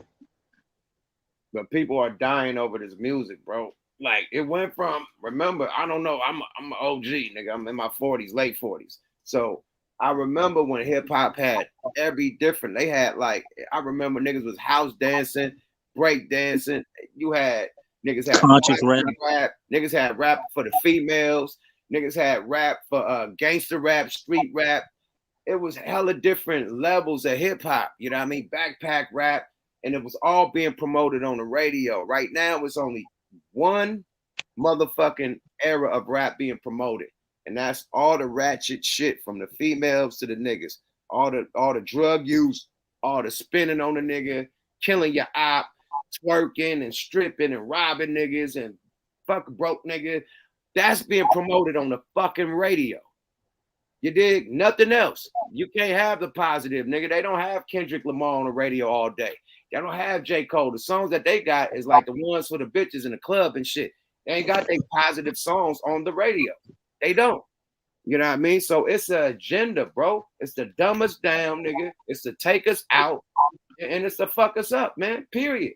Kill us. Hey, bro. My I would be curious to know. I wish somebody could dig deep into that and do some research.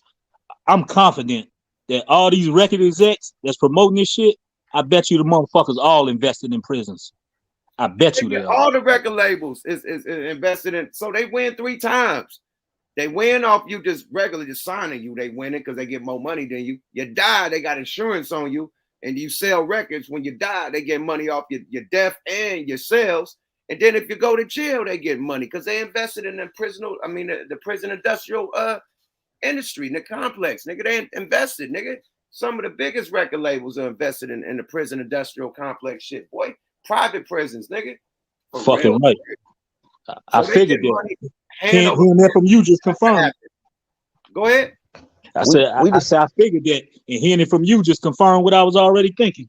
We discussed this. We discussed this on like three of these episodes that you had. You know what I'm saying? Like on multiple ones, we talked about this same point.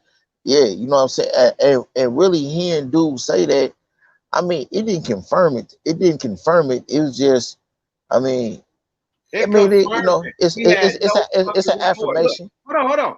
He had so much no remorse, nigga, that Dame Dash, Jay-Z, and them made way more money than Young Thug ever made at 300. Them niggas saved fucking Def Jam. Def Jam was crashing. It was over. It was about death row, nigga. No limit. Cash money. That shit was going down.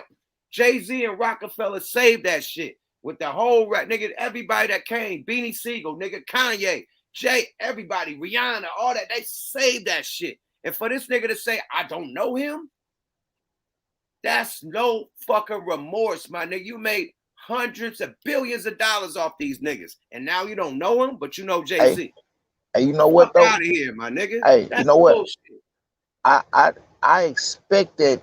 I expect that kind of treachery from him though. Whoa, nigga, we made hundreds of niggas. Y'all made y'all billions of dollars. The fuck? Well, I'm saying I expect. And Kanye, Rihanna, Jay, and Kanye alone. Look, we ain't nothing but dollar. We ain't nothing but dollar signs to these European ass Jews, man. Oh shit, bro. And any artist that rock with him should peep that. Like, God damn, they made him over $1 billion something. And he said he don't know him. That's some cold shit. That You nigga didn't don't catch give. that. You know what they gonna say? This is business at the end of the day, man. Ain't no feelings in it. But You know what I'm fuck all saying? that, man. Fucking Snoop Dogg still knows Suge Knight. Like, come on, they ain't doing business together. He still acknowledged that. The fucking Lock still acknowledged the motherfucking Puffy. I mean, hold on. Let's go to a big level then. Okay, let's go to the owner of fucking of Interscope. He still knows Dr. Dre. He still knows all the niggas that made big money over there at Interscope. That's bullshit. That's some cocky ass shit he did, bro. That's like the owner of Interscope saying he don't know Suge Knight. Yeah, Hey, but the way they gonna hey, justify that stuff. hey, you can look at it this way though, right? Consider, but look at what man Bolden to do to say that. The way he saw Jay-Z shake his nuts at Dame Dash and Bolden him to feel like he can say fuck him too though.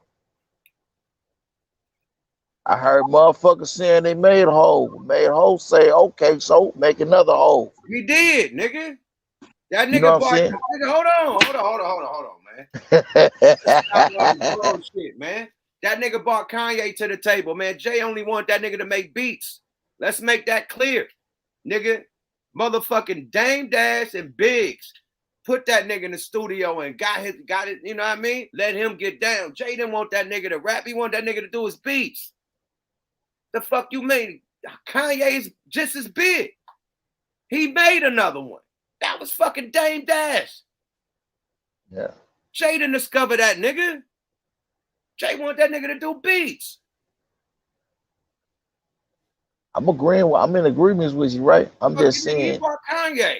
I'm just saying Kanye the way outdid 50 Cent. Jay-Z was scared to drop. Let's do it. Let's really do some really science, right? And shout out to my nigga Big Gift from the Goody Mob. He put this shit on the map. I didn't know. That whole, when G-Unit came out, Jay-Z didn't drop one fucking album. You know who dropped? Kanye. Going back to back against 50 and G-Unit and all these niggas. Go back and see that from 2005 to 2008 or 2009 or whenever that shit faded out. When did Jay-Z drop an album in that period? I'll wait. Kanye had to handle that battle, my nigga. Let's be real. Come on, man. That's Dame, nigga. That's why Kanye fuck with Dame to this day. That's Dame, nigga. Hey, yo, I think that you know, we talking about the music industry right now, but I think that it boils down to, you know, something deeper, man. Like the enemy, these people study us more than we study them. If we know these people and know how they think, then we'll see it's not just on the music level. Like these people are concerned with power, man, and putting their kids in position so they can maintain that power. I remember reading this book, Mike. I remember reading this book, Mike. You might have read it. This ancient Greek they all look up to. This is they base their politics off, called Thucydides. This dude said, and I heard them quote this.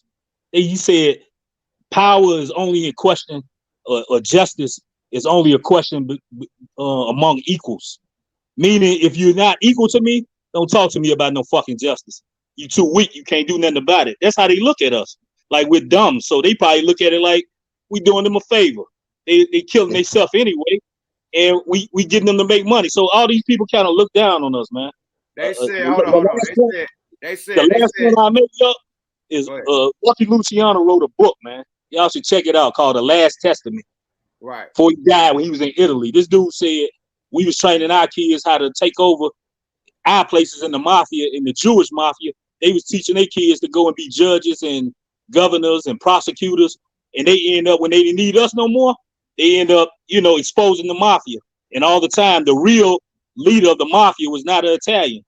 It was Meyer Lansky. That's what the fuck he said. Like, basically, Meyer put him out there to be the front man. And he was the real power. Right. I swear to God, G, read the book. He said the real leader of La Cosa Nostra was a Jew, Meyer Lansky. Boom. Look at that. But they trying to say that Jay dropped the Black Album dropped like in 2000, I want to say 4 or some shit like that. So boom, that's pre 50. He dropped, they said American Gangster in 2008. Come on, that's when 50 was dying out, my nigga. When 50 was hot, nigga, he was going at Jay, saying Nas, Jay, all them niggas. He didn't drop. He didn't drop in 05, 06, my nigga. That's when it was hot for him. You know, challenge that. Who was dropping? Kanye, nigga. That's all I'm saying. He probably dropped in 09 and 08 after the motherfucking dust was clear. But that nigga Jay didn't have no albums out when 50 had that strong ass push, nigga. When that motherfucker Get Rich or Die Trying out, nigga Jay done dropped for 2-3 years after that, nigga. Let's be real. The Black Album came out before Get Rich or Die Trying. That shit dropped like in 03 or something, nigga. For real. Let's stop playing with this shit. I make this point like in no way do I condone what this dude doing. I'm just saying you gotta understand like the Black Album, hold on. That came out when the Towers dropped, nigga. So when did the Towers drop? In 2001. That's when the fucking Black Album came out. Stop it. Man, niggas is talking stupid shit, man. The Black Album came out. Yeah, that was it. Wasn't that one? One of them albums dropped when the Tower dropped. Was it the Blueprint or the Black Album? Made you all this money. Now, I don't know that nigga. It was a fucking Black Album, my nigga. It was the Black Album. Or Blueprint, one of the motherfuckers. Okay, cool. That might have been a blue. It might have been a Blueprint, not a blue. Shit, in 2005, 6, and 7, my nigga. That nigga cleared the way out. Period. Sorry about that. It was Eminem and 50, nigga. Period. 8 Mile that came out, nigga. They beating their ass, nigga. 50 to drop the movie, nigga. They beating their ass. Jay didn't do nothing. This nigga's talking about, man. And I kind of believe what Dame said. He say people like Leo, they was like losers in their culture. He was like, but you come to ours and make all type of money, take advantage of us, and then, you know, basically shit on us. But you couldn't do that in your own community. And I believe that. You know,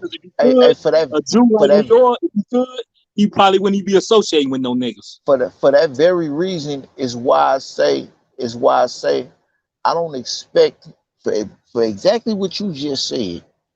You heard what you just said? You said he was a nobody in his own culture, but he figured out to come to ours and exploit us and make millions and billions or whatever. You know, I can't expect the motherfucker that'll do that, man, to have a conscience, man. His conscience is money. So you have to, in order to get to a motherfucker like that, you have to take what he care about. You have to affect what he cares about. You know what I'm saying? Unless if you ain't attacking his pocket, you ain't doing nothing to him. You ain't appeal to his conscience. He don't have one. You heard what he just said? He said, "Look, man, I gotta feed my. I got things to take care of, man. I don't give a fuck about how many motherfuckers die off this. This what we were seeing selling coke, man. I mean, let's keep it a bill. This is what we were seeing. We were selling coke, man. We was out there robbing this shit, man. Hey, man, hold on, man. He's the basic criminal, my nigga. Let me land, man. Let me land, man, because niggas play too much. He dropped the Blueprint in 2001, the Black Album, like I said, in 2003. Quit playing with me, my nigga. He dropped the Black Album in nigga, stop it. American Gangster in 2007, which was a fucking movie soundtrack. That's not no fucking album, my nigga. That's not considered that was a movie soundtrack to a movie. That's cheating. That's cheating. What? And then after that, nigga, Watch the Throne, 2011, he had to team up with Kanye. So, come on, my nigga. This nigga cleared the path. Nigga, 50 was beating their ass, bruh. And then that BMF was beating their ass, nigga. I'm telling you, I was around BMF. I ain't seen no Puff, none of them niggas. I seen the other niggas, boy. I seen the other real niggas that was hanging around. I ain't never seen Rick Ross. Rick Ross wasn't even a nigga back then. We didn't know who the fuck he was. He was a nigga rapping with Trina. He wasn't the nigga he was. So we didn't see none of them niggas back then. All these niggas that the niggas that was connected with BMF, nigga Fabulous, nigga Jadakiss, them niggas was connected. We didn't see no Jay-Z, nigga, no Puffy, none of them niggas around them niggas, boy. Period. Fucking Irvin them was fucking with them, but nigga, when BMF and 50 Cent them hit, nigga, no Jay-Z was out, my nigga. I'm telling you, I was there. You talk to a nigga that was there. Y'all act like I'm some young nigga that don't know. I was there, nigga. Trina, nigga, and nigga the Brat, nigga Megan Good, nigga Kim Kardashian, nigga everybody, all them was there. Trick Daddy. These niggas that's attaching themselves to this shit wasn't there, bro. So I'm telling you what was the movement, nigga. It was no 50 Cent. I mean, no fucking Jay-Z. It was Mo Fab, nigga. Fab and BMF. They had that shit lit. Period. I'm just keeping it a buck. Yeah, you didn't hear about Jay that much. Yeah, all I heard was Cash Money, No Limit, people like Trick Daddy. Yeah, That you nigga came didn't hear out with about the movie Jay that soundtrack much. after that, bro. That nigga didn't put no album out. He let Kanye go to war. They had that shit on BT when 50 and Kanye dropped the same day. Whoever 50 said he was gonna retire if Kanye outsold him. Kanye outsold the nigga. Nigga still rapping. Jay didn't do that. Kanye had to do that. That's Dame nigga. He made another hole. Sorry about that. He did. Sorry about that. Shit, you argue Kanye was bigger than Jay around that time. Hold on. You know, shit. Beanie Siegel. That's Dame nigga. Yep. Dame brought that to the table. Yep. To be coming in Beanie Siegel. Dame signed that nigga, not Jay. Yeah, the Becoming came out in 2000. The Truth came out, then the Becoming after that. Jay signed Rihanna. Yeah. That's where he got one up. Jay signed Rihanna. But nigga, Dame and Biggs was on Kanye, my nigga, and Beanie Siegel. Nigga, they brought that to the table. Dame and Biggs, nigga. Facts. Later on, Dipset too. You heard about Dipset more than Jay. Dame brought Dipset to the table. That's Dame right. niggas. So come on, bro. Like, come on, my nigga. Like, make another hole. We made a few of the motherfuckers, bro. Sorry about that. And Kanye the main one. Kanye became a billionaire before Jay-Z. Let's talk that. And then Jay-Z trying to take credit for Kanye being a billionaire. Nigga, no. Dang. Shay wanted that nigga just to do beats, my nigga. That's on God, nigga.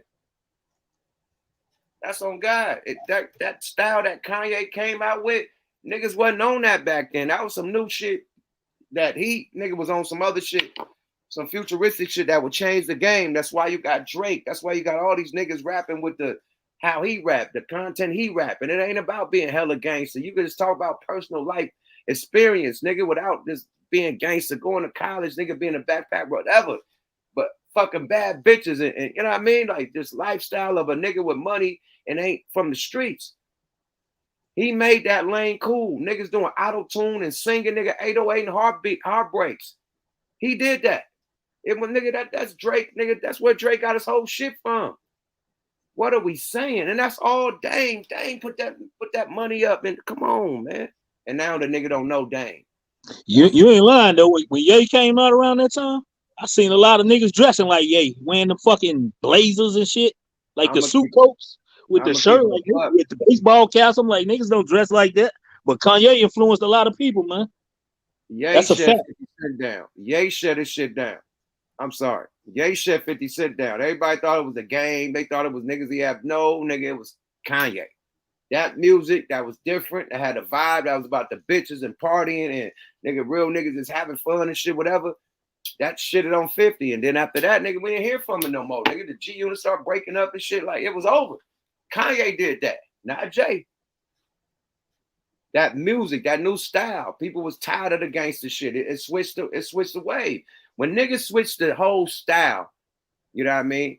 It happens only certain times in hip hop. Bone Thugs came out, switched the whole style. You know what I mean? Biggie came out, switched the whole style. You know what I mean? NWA, Eazy-E came out, switched the whole style. You know what I mean? Like it's certain times in the game. DMX came out, switched the whole fucking style. 50 came out, switched the style. Kanye came out, switched the fucking style. Even Jay, when Jay came out, switched the style, stepped everything up. Niggas started dressing like Jay-Z, wearing platinum shit instead of gold. Everything. When you switch and shake the game up, nigga, it's monumental. And Kanye did the same shit, shook the game up. Yo, man, come on, man. Yeah, that's kind of the lane that J. Cole and them had tapped into.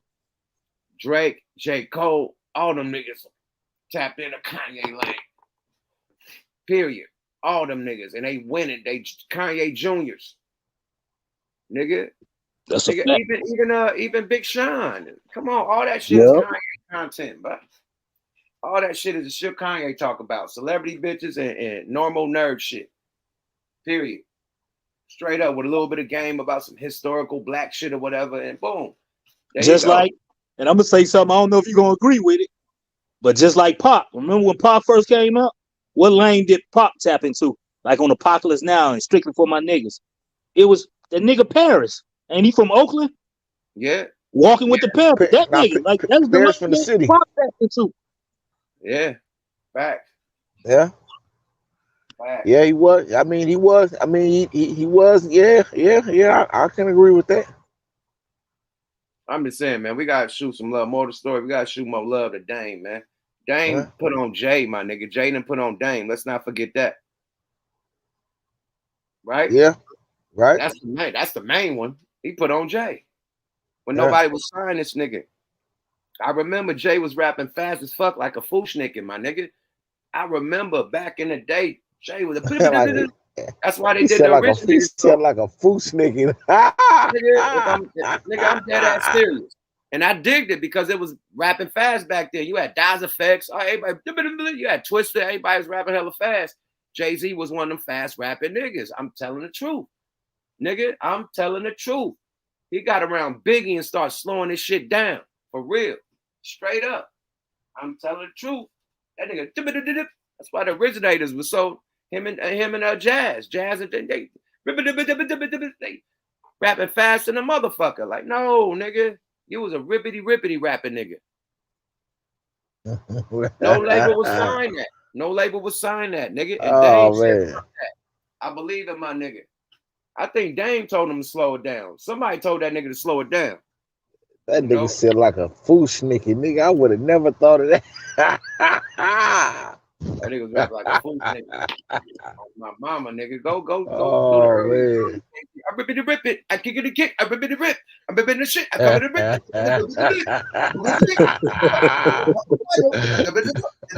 I leave the bottle. The top. We hop in the Tahoe. Go look at his old freestyles, my nigga. He rapping faster than a motherfucker, nigga. This nigga crazy, bro. Damn. They ain't probably told him that ain't what it is, Jay. That ain't what it is, man. I would have never thought about that. Nigga rapping like Daz Effects, nigga. I rickety rap. Some I biggity bumps, kickity dickety. Biggity bumps, kickity boom, dickety depth at the hill. Nigga rapping faster than Throw a little bit of Mad Lion up in there, yuck. Are you lying? This nigga stupid, man. Stupid as fuck. You gotta take it easy. What? Lord, niggas gotta take it easy, man. But Jay is the ultimate though. I tell you that. Like that nigga dope as fuck. Like, all bullshit aside, boy, that nigga's a supreme rap being, nigga. You know he came in the game, nigga, with Big Daddy Kane in them. He just lasted longer. Hey, yuck. Hey, I just want to say this, right? Because like the Operation Stackola style, the Rescue 911 style of flowing, that contrasts that with the Appalachian style. Obviously, it's two different things, right? But however, even saying that both of them are uniquely you. I can never say that you sound like no nigga though, but you. Right. You know what I'm saying? How, like, despite like even though you switched up from slower to faster, right? In the light of all everything we just finished talking about throughout these 31 years, right? From then and now, how did you just, and so many niggas change up and go along? How did you just remain you? No, I changed up and went along. That was the albums that I flopped on. I did a couple albums where I try to be like other niggas, and like I just went back to just being me, man. So I had like, what's that one? What was the last one that I left? Rap a Lot. $1 Million Mouthpiece. That one I was trying to follow niggas and do shit that other niggas was doing. I was like, kind of mid, you know what I mean? West Coast Don, you know what I mean? Fresh out of jail, you know what I mean? Really wasn't into a lot of songs was wrote in jail and shit, and just following the wave of what other niggas was doing. So them two albums was me just following the wave of what's in the industry. You know what I mean? But after that, I just got back to being me. But the style switch up was a combination of just me going solo and just wanting to be different from the Loonies. You know, let the Loonies be the fun. You know what I mean? I say that style for that. This one, nigga, I get to talk my shit about my life. So it's a different turn up, my nigga. Like the Loonies. I always thought you was best when you go into your storytelling mode. Like you can do the floss, you can do the flossy all day. But I'm talking about when you on your thugging, that's when yuck is yuck. Like that's my best shit. I love all the storytelling shit, man. The song shit is cool, but when I go that whole shit without no hook, them be the ones, nigga. Period. No hook, nigga. Like the one on Thug Lord, like the one on Thug Lord, that last one when you were just going in. Yeah. The American Dream and shit like that. But like at the end of the day, man, I just wanted to switch it up. You know, I had a different freedom when I went solo. You know what I mean? Like when you in a group, you gotta choose beats together and agree to do shit. So, you know, I just kept that type of style for the Loonies and me, nigga. I was so excited to do me, nigga. I'm rapping faster, I'm rapping louder, nigga, yelling shit, screaming shit, standing on shit. And it became the yuck style, the new, just me by myself, you know. And then when I get back with the Loonies, I switched back to that style. You know what I mean? So when Numb got out of jail, we did High Times. I went right back to that style because, like you said, it's still me. I could boom, turn it on and off, do yuck, and then boom, go to that. So yeah, that's how I switched it up. But I slowed it back down. I used to rap hella fast, bro, super fast, and then I dare nigga to challenge me on this, nigga. I'm the first nigga in Ghost Town in West Oakland that had thugged out the Appalachian, man, when it came out, man. I'm the first nigga in West, a nigga in Ghost Town slapping that nigga. Well, nigga, I want a nigga come tell me different, nigga. I had other niggas on that. I'm like, nigga, what, nigga, man, I had that shit playing back to back nonstop, nigga. Hey, bro, can't tell me shit. And just being that rap a lot, my nigga, I gotta like, nigga. It's like I got to do music that's with the big dogs. And you got the Ghetto Boys there. You got Do or Die, Scarface, DMG, nigga, fucking Devin the Dude, nigga, Tila, nigga. Everybody's there, nigga. Like it's big dog shit. Big Mike was there at the time. He was there when I came. Like you got these big dogs, so I got to turn up. My music got to be like, you know what I mean? I'm like, it's a competition at the end of the day. All this music shit is still competitive. So if you got these big dogs that put up hella plaques on the wall, this your first time around the block on some solo shit. Now you put plaques on the wall on the group shit, but you still got to prove yourself on the solo shit. Nigga, it's like, fact, CG, that outro to the Thug Lord, nigga, that's what I'm talking about, nigga. Yuck went in on that. Was that an American Dream? Which one was it? I sacrificed my life. That like when you just went. You talking about Thug Lord, the New Testament. You talking about the Thug Lord New Testament. New Testament. That's the name of it. That's to me, that's better than the Revelations because it got cocaine on that motherfucker with the gospel and that beat. That Mike Dean beat is fucking bananas. Exactly. But let me use the restroom right quick. Talk y'all shit. Yeah. Hell yeah. Now I was just over here looking in the comments, man. That's exactly the song I was talking about, CG. That's exactly what I was talking about. Man, I just say this, man. My nigga said McClymonds, nigga, old school Mac, nigga. My mom and daddy went to Mac. They wouldn't let the officer die. Hold on. I know what Chima forgot to talk about. How you feel about 40 getting kicked out the goddamn Sacramento Kings game? He was like, y'all talking about some other shit I forgot. How you feel about that, bro? Yeah, man, they definitely overreacted, man. You know, but you know how the fans be. You know, he in the front seat, man. You know, a lot of uppity Europeans, you know, they ain't used to seeing no shit like that. You know, and 40 probably being himself, you know, talking that shit right back. Yeah, you know, standing up like that. I think, you know, that probably rubbed them the wrong way. Let's get this nigga kicked out. Fuck, let's get him. They got him. Yeah, let's get him, nigga. They got him kicked out, nigga. What the fuck, bro? Hey, look, wow, watch how Stephen Clay, watch how they act the ass this next game, though, just for that, though. They gonna look when we did the motherfucking halftime for the Sacramento Kings, right? me and Fly. And they played against the fucking Warriors that day. Steph, nigga, that nigga gave us the 100-yard stare, nigga. Like you on the fucking, yeah, you walk in the yard, that 100-yard stare, nigga. That nigga was mean mugging the shit out of me and Cuzzo Fly. Like, how the fuck can y'all be?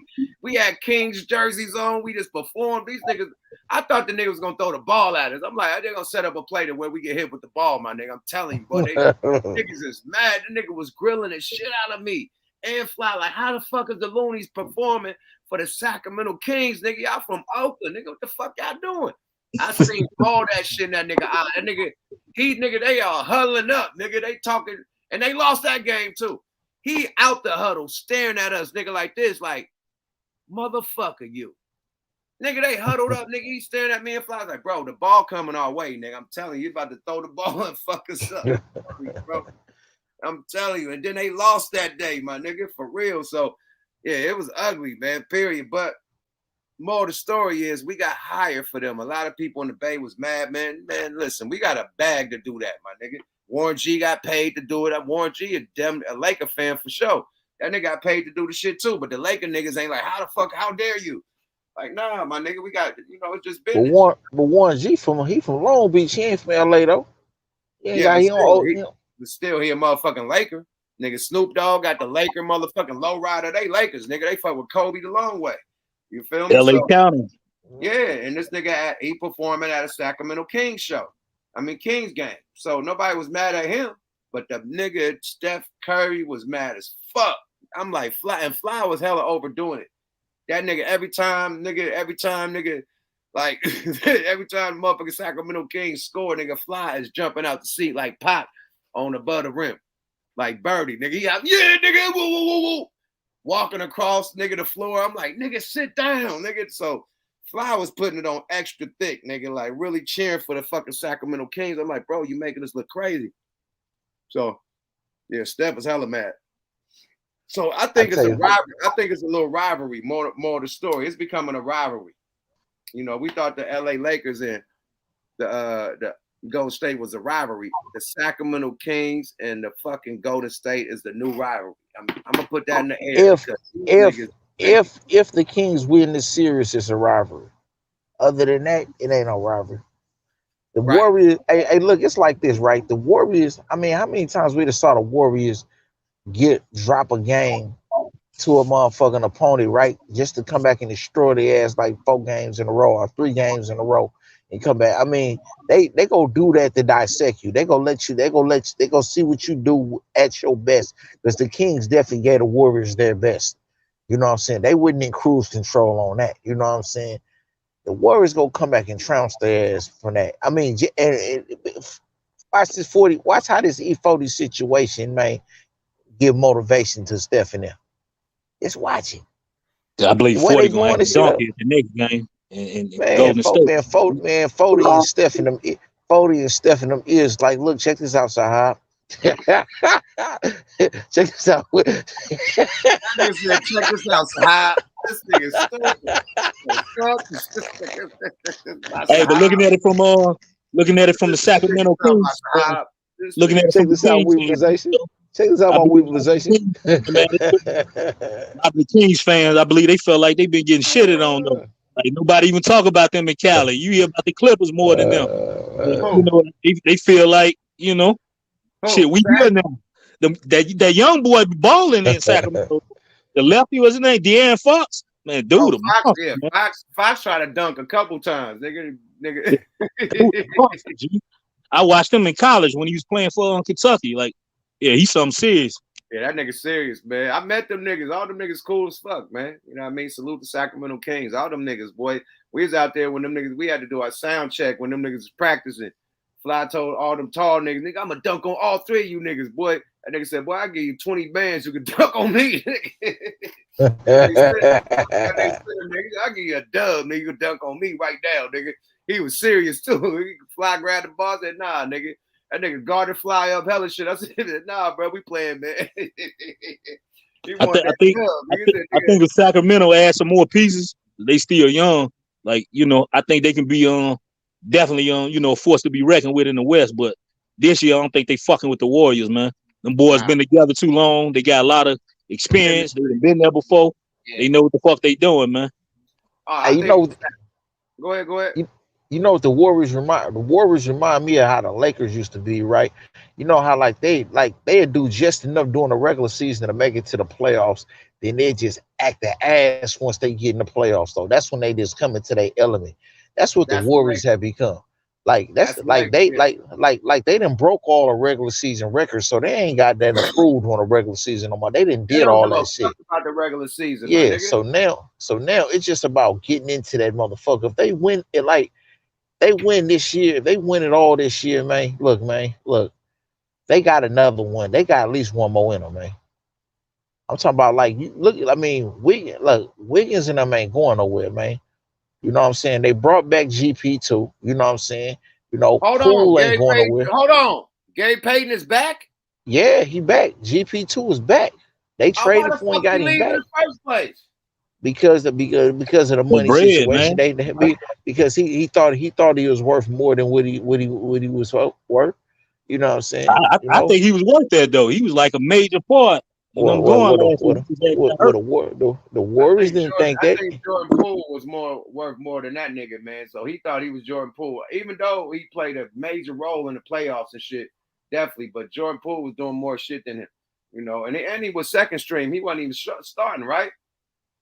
He was off the bench, right? Yeah.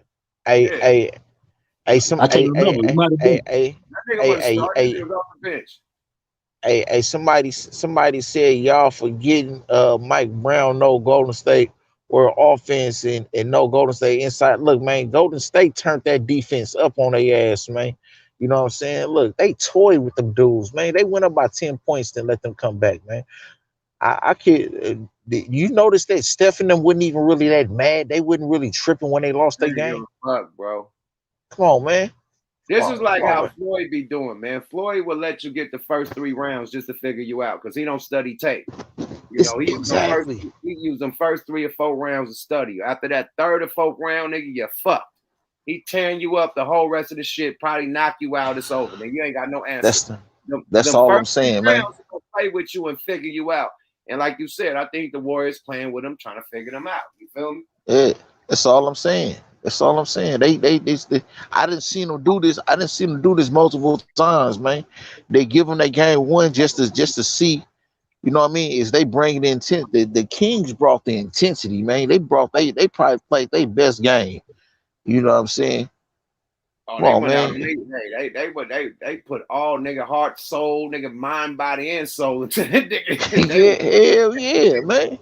They did a group prayer, nigga. They did a whole prayer, like God help us. Like they did some shit, nigga. They was praying. You think they gonna be able to?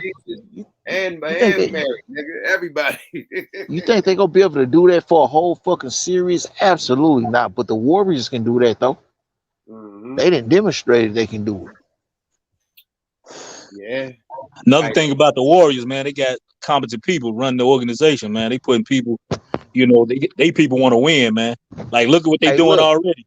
They got the dude, they got the youngin, Kuminga. I think he gonna be real good in a few more years. He probably be a star, like a superstar. Then you know, Jordan Poole, he already doing this thing. You know, they got D.B. Payton back, a little older. But yeah, they already put young guys. What's the white boy name? DiVincenzo. Like, dude be doing this thing too. Like, they got all the right pieces. Hey, the bench had more than the starters in the first half, man. Come on, let's show you how much Steph and them really wasn't tripping, man. Hey, shit, niggas said I ain't been paying attention to the games. I don't fuck with the regular season, man, because I can see the shit on the highlights, bro. That's when they got us so spoiled, nigga. I could watch the highlights on ESPN, little 2-3 minute highlights, and I got the whole game. Yeah, playoff winners get real. Yeah, I really watch the playoffs though, from start to finish. You know what I mean? Straight up. So playoffs and this is where I watch it. You know what I mean? Period. I ain't got no time to watch no motherfucking 80-something games, my nigga. You got me fucked up. I watched the highlights right on this motherfucker on YouTube. Yeah, period. The best part of the game, nigga. The highlights. I want to see what a nigga get dunked on, nigga, motherfucker do a 3-point nigga face, do the sleep emoji, go to sleep.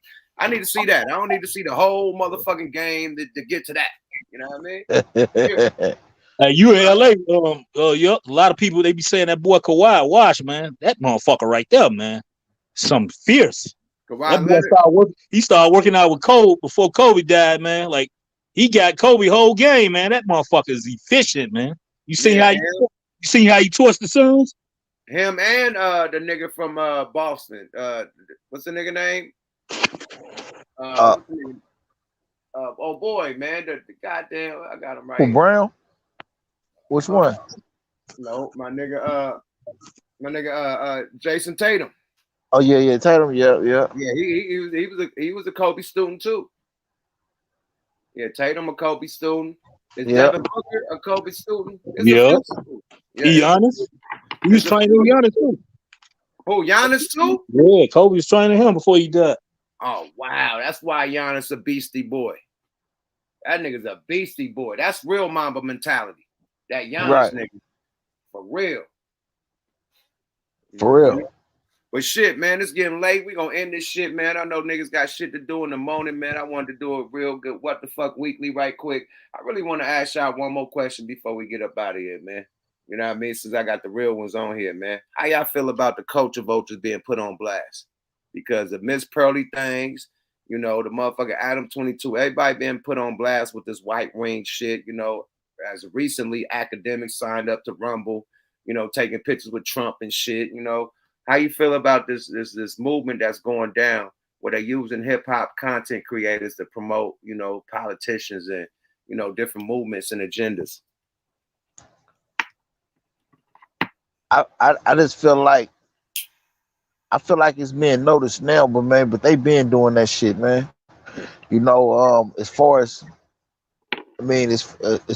Adam and I ain't gonna lie, yuck. I'm still kind of caught up on this Vlad shit, man, when it came to the youngster getting killed, man. You know what I'm saying? Vlad too. You know, yeah, you know what I'm saying? It's like, you know, what was these brother dudes, name? BT? BTB Savage, man. Yeah. Yeah, You know what I'm saying?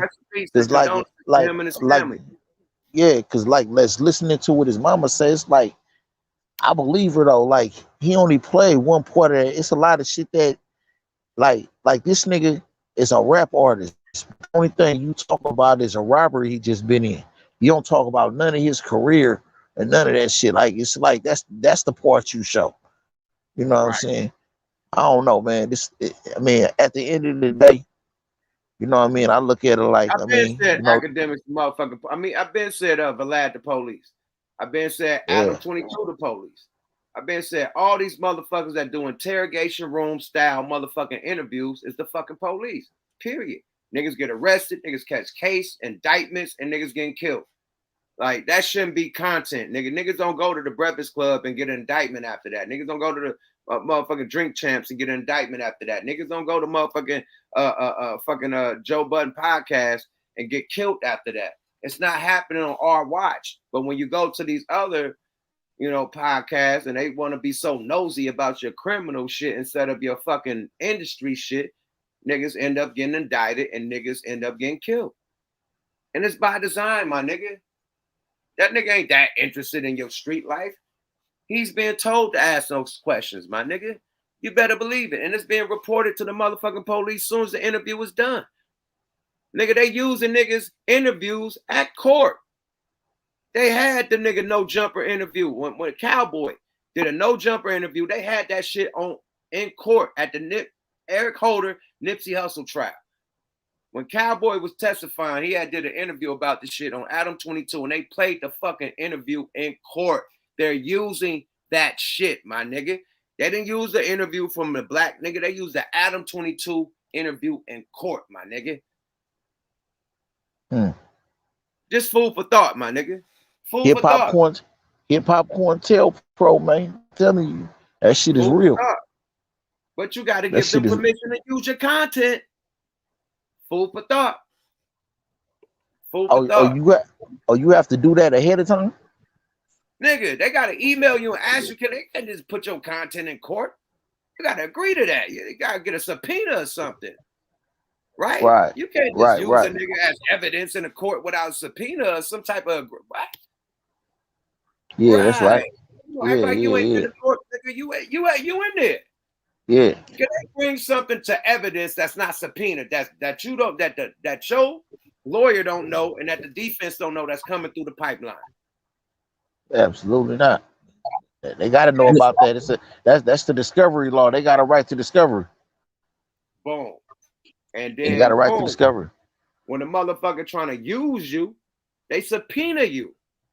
You get a subpoena. You got to either show up at court or I'm gonna use this. Woo, woo, woo. It's a subpoena, right? They Right. just can't use you without. Come Yeah, on. because they do have a lot of pre-trial motions as to what evidence is gonna be introduced and why it's gonna be introduced and shit. So they did argue and deliberate over that shit before it was even brought up. And the DA didn't just come out of nowhere and just say, we just gonna play this." No, it was a discussion on it before it happened. Yeah, you're right. But to even You're right. get the content, Yeah. they had to hit the person with the content with a subpoena to even uphold, to even obtain the content. Are you hearing me? Yeah, that's a fact. They just you searching your phone. Hey, here's an interview that he said. Let's put this up. No, you can't do that in court on a fucking murder trial. You know, it's a good thing. It's a good thing veterans like you who was in the rap game speaking out about that. So maybe, more of the youngsters are listening to get the game from you. Watching Vlad or Vladimir, who's also a Jew, dude always creeped me out anyway, man. Like he asks weird ass questions. It's like, like you in a fucking police interrogation room or something. Like he asks the weirdest shit. You can tell this dude ain't even familiar with the culture. Like we don't talk to each other like that, man. He acts like the weirdest shit, man. And Look then at the congregation. Yeah, you got Lara academics. Cohen, Vlad, Harvey Levin, Maury Povey, Jerry Springer, all of these Jews, man. You know what I'm saying? All of these, look, what is their content? Us. Yeah, it ain't them, it's us.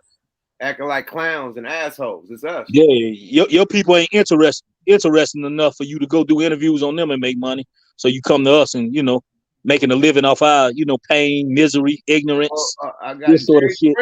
Jerry Springer, he make money off of them too, because it be a lot of country bunkers up there looking crazy than the motherfucker. Hey. But who make that show pop though? Off most of us, cheaters. The dudes who do cheaters. Who's most of the content on us? Facts. But when you get to what's this shit called, when they be looking for the pedophiles and shit. Oh yeah. It's all them. Yeah. I saw him catch a rabbit. Yeah, catch a predator. When you get to catch a predator, they caught a rabbit on that motherfucker before. It's Jerry from Subway. What's the nigga name from Subway? Oh yeah. Touching some kids or shooting up some motherfucking schools, man. Damn, they hate kids, man. They touching kids and shooting up. Man, I just saw a young black kid, man, on CNN who graduated. He's 9 years old. He graduated from high school in 3 years and started his first semester of college. But they don't promote that. They promote this bullshit. This shit that Vlad put out, this should go all across the world, man. So other cultures be looking at us like these motherfuckers is like savages. I think that's the part of their media. That's the part of the media propaganda to promote us in a certain light. Look, I'm glad you said that. Not that I'm landing right on what you said, then we're gonna get the fuck up out of here, man. Look at how we look at Africa, right? Now, people that have been to Africa know that there's places out there that look just as big as New York, Atlanta, Miami, all that shit that's off the water, all types of fly shit.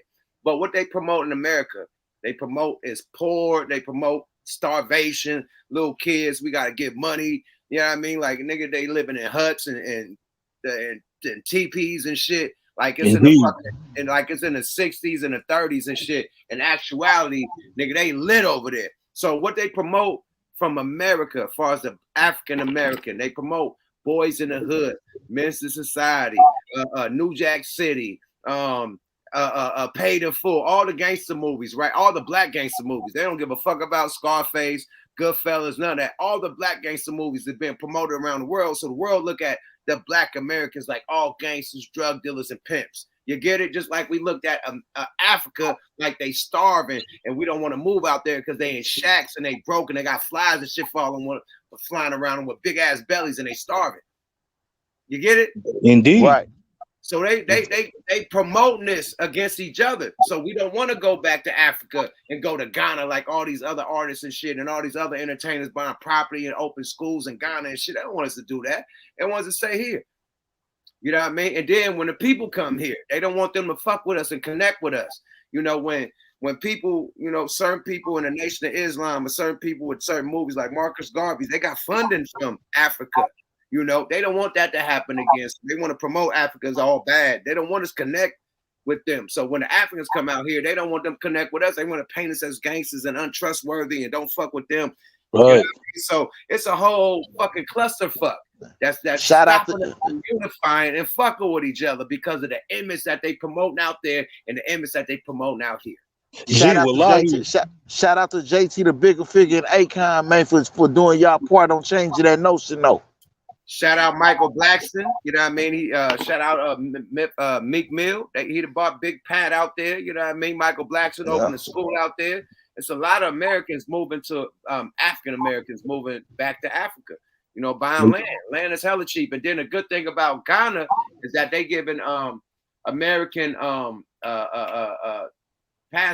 passport, but green cards, whatever. If you're an African American, you're gonna go to Ghana right now, and they're gonna clear you to be a citizen right now. You could be a Ghana citizen if you come from America, if you're African American. So niggas get getting citizenship as soon as they touch down in Ghana. Wallahi, man, I met an African from the Congo, man. He told me that when he was coming here, like the Europeans that was sponsoring him to come here told him that shit. Like, don't mess with them. They don't like y'all. Hey, let me say this one last part before you get up out of here, man. Hey, y'all check me out on the Ghost Regime Network, man. You know what I'm saying? It's right here on my picture, man. You know what I'm saying? Check out my page. It's up and going, man. You know what I'm saying? Much, yeah. Yeah, we need that dragon tat, nigga. You talking that mob shit. You real holler though. Oh, it's official. I'm part of the mob, nigga. You been mobbed out, nigga. Come on, real man. holler though. Real nigga, regime life in it, nigga. I'm fucking with you. We gonna do that when you touch down, nigga. Make it real official, nigga. Real straight up, nigga. Check out the Ghost Regime, man. You know what I'm saying?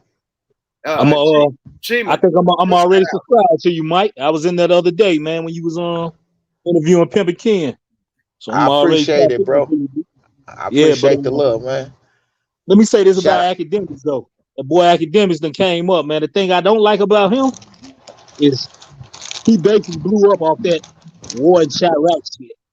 He's what he's called, you know, he had a nickname for everybody, the Grand Reaper, and this one's what he was calling one nigga, the scorekeeper, and you know, a lot of these young niggas, they weren't even rapping, man. So, you know, they don't get that type of influence, man. At the time, these dudes like 15, 16, they don't get that exposure outside they hood, outside they little, you know, block radius, they neighborhoods. You know, the Chi, big city, man. And, you know, he was basically like encouraging these kids to go do shit like that, man. Bro. And got rich off it. Yeah, but they was filming themselves, and he was going to their lives or they whatever and getting the footage and putting it on his shit. It wasn't like he was out there in Chicago in the trenches with the camera, you know, like hood to hood, salute to hood. They was really in the trenches, you know what I mean? DVD hood to hood, they was really out there, nigga, with the cameras in the hood. That nigga wasn't in Chicago. He take the footage from them niggas that was filming themselves in Chicago, putting it on his shit and painting the narrative. That's what he did. He did it very easy. He did it from the comfort of his own mama basement. Nigga, he didn't do the hood to hood, travel from state to state, nigga, and beef to beef, environment to environment, gang to gang. Nigga, he didn't do that like hood to hood DVD. With the and he used to say that. Real hitters and real niggas with them cameras out, nigga, and niggas put the masks on it and give you the whole play, nigga. He didn't do that. He got their footage and footage from other niggas and compiled it up. That's cheating. Hey, can you imagine though, like the type of effect that I have on a young misguided youth? I was once like that, and now, motherfucker, you making me famous all around the world. People coming to my Instagram. You give me this type of exposure to make it seem like, you know, I'm thinking this could be a way out, yo. All money ain't good money, nigga, because he talked about that instigation that he was doing on his shit, got niggas killed. A lot of young Fucking niggas right. killed.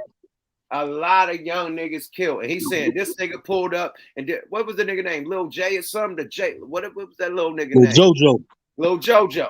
He got Lil JoJo killed, allegedly. He gave that play for play.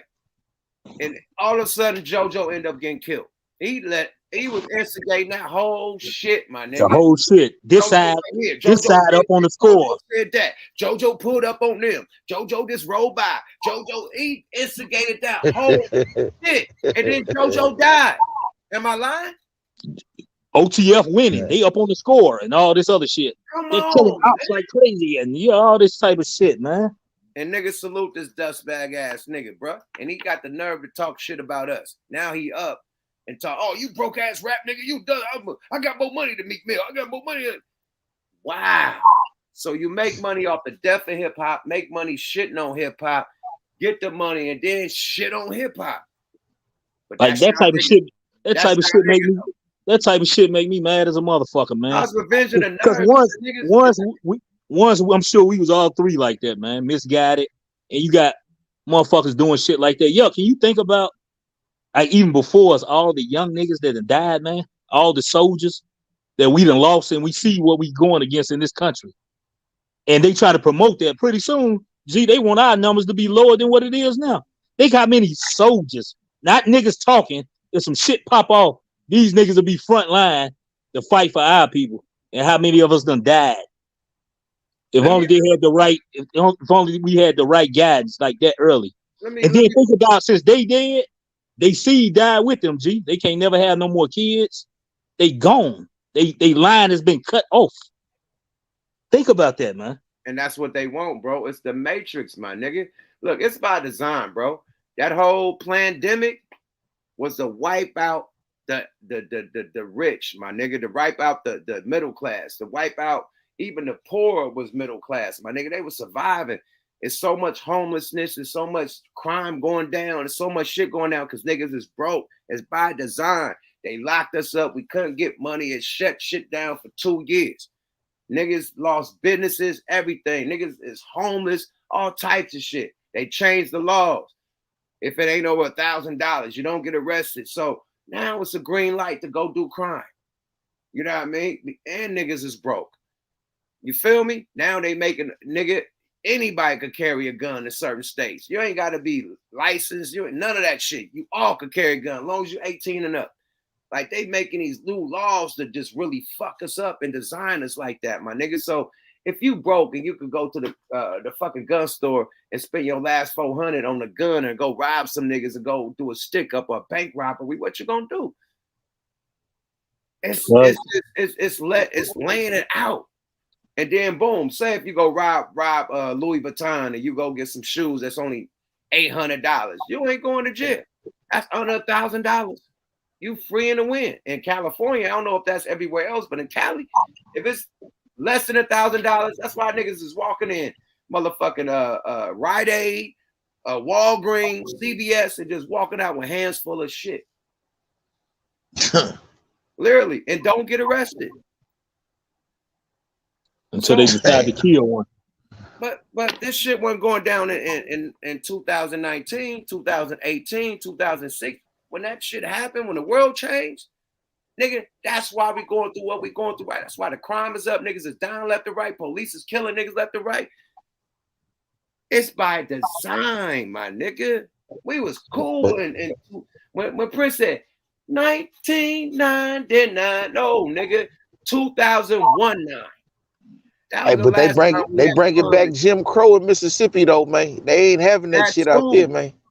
This was the last time we had fun in America, 2019. After that, nigga, the lights was shut off and we in what we in right now. And it's by design and we going through each other. We going at each other. They putting out music that influence our kids to be strippers and murderers. Man, this shit sad, man. Like Mike just brought up Mississippi, man. I was just down there not too long ago, man. Like them dudes down there, you know, the South got the highest black population. Like them brothers down there, man, youngsters, man, young soldiers, man, they killing like a motherfucker, G. Like even in the prisons, like that shit was Jay-Z them got involved. Like, man, it's like so many people died. Like when they had them riots, it went up in like every prison, man. Like motherfuckers dying. You should see the conditions like fucking water coming out. Shit look yellow, G. Angola, they got mold on the wall. Yeah, Angola.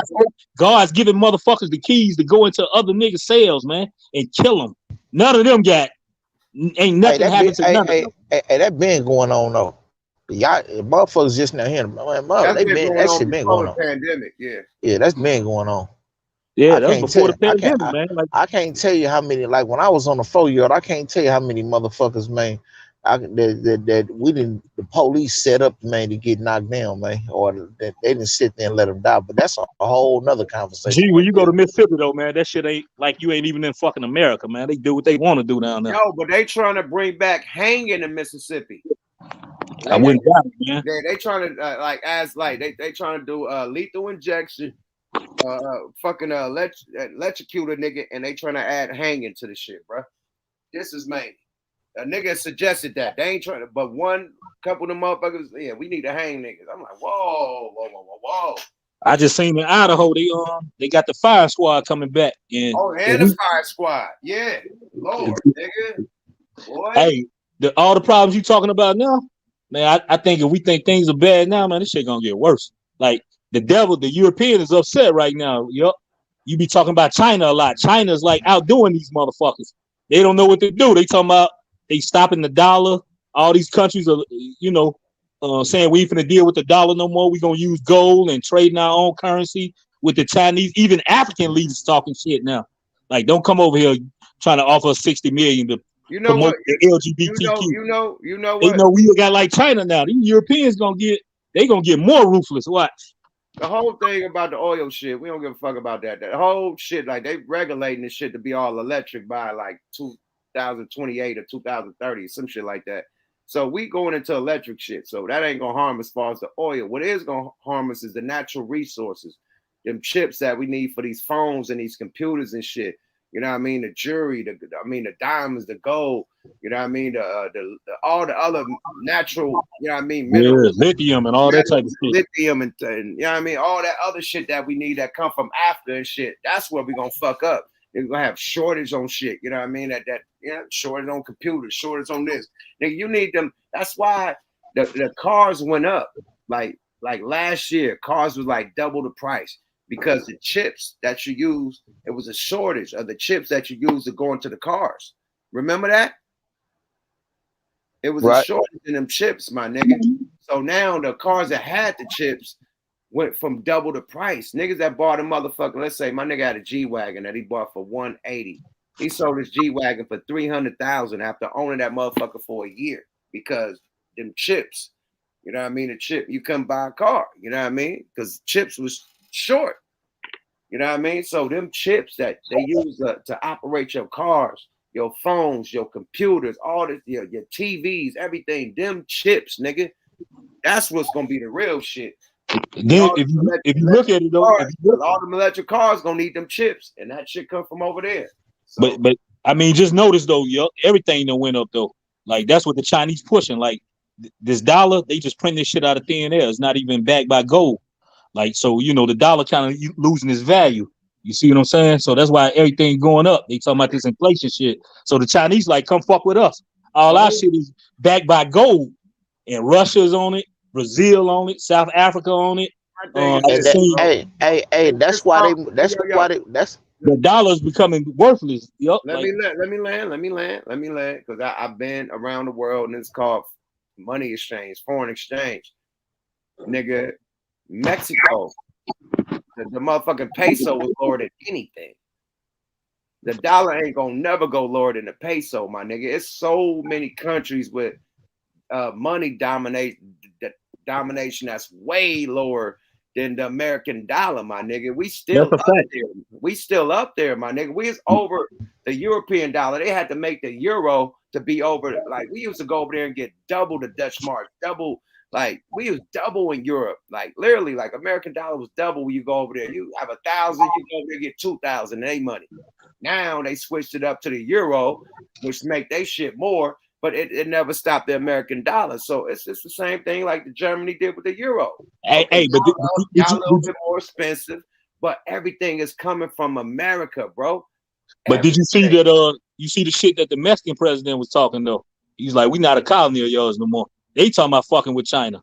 Like that's how it was, G. What they scared of is more countries gonna start fucking with the Chinese.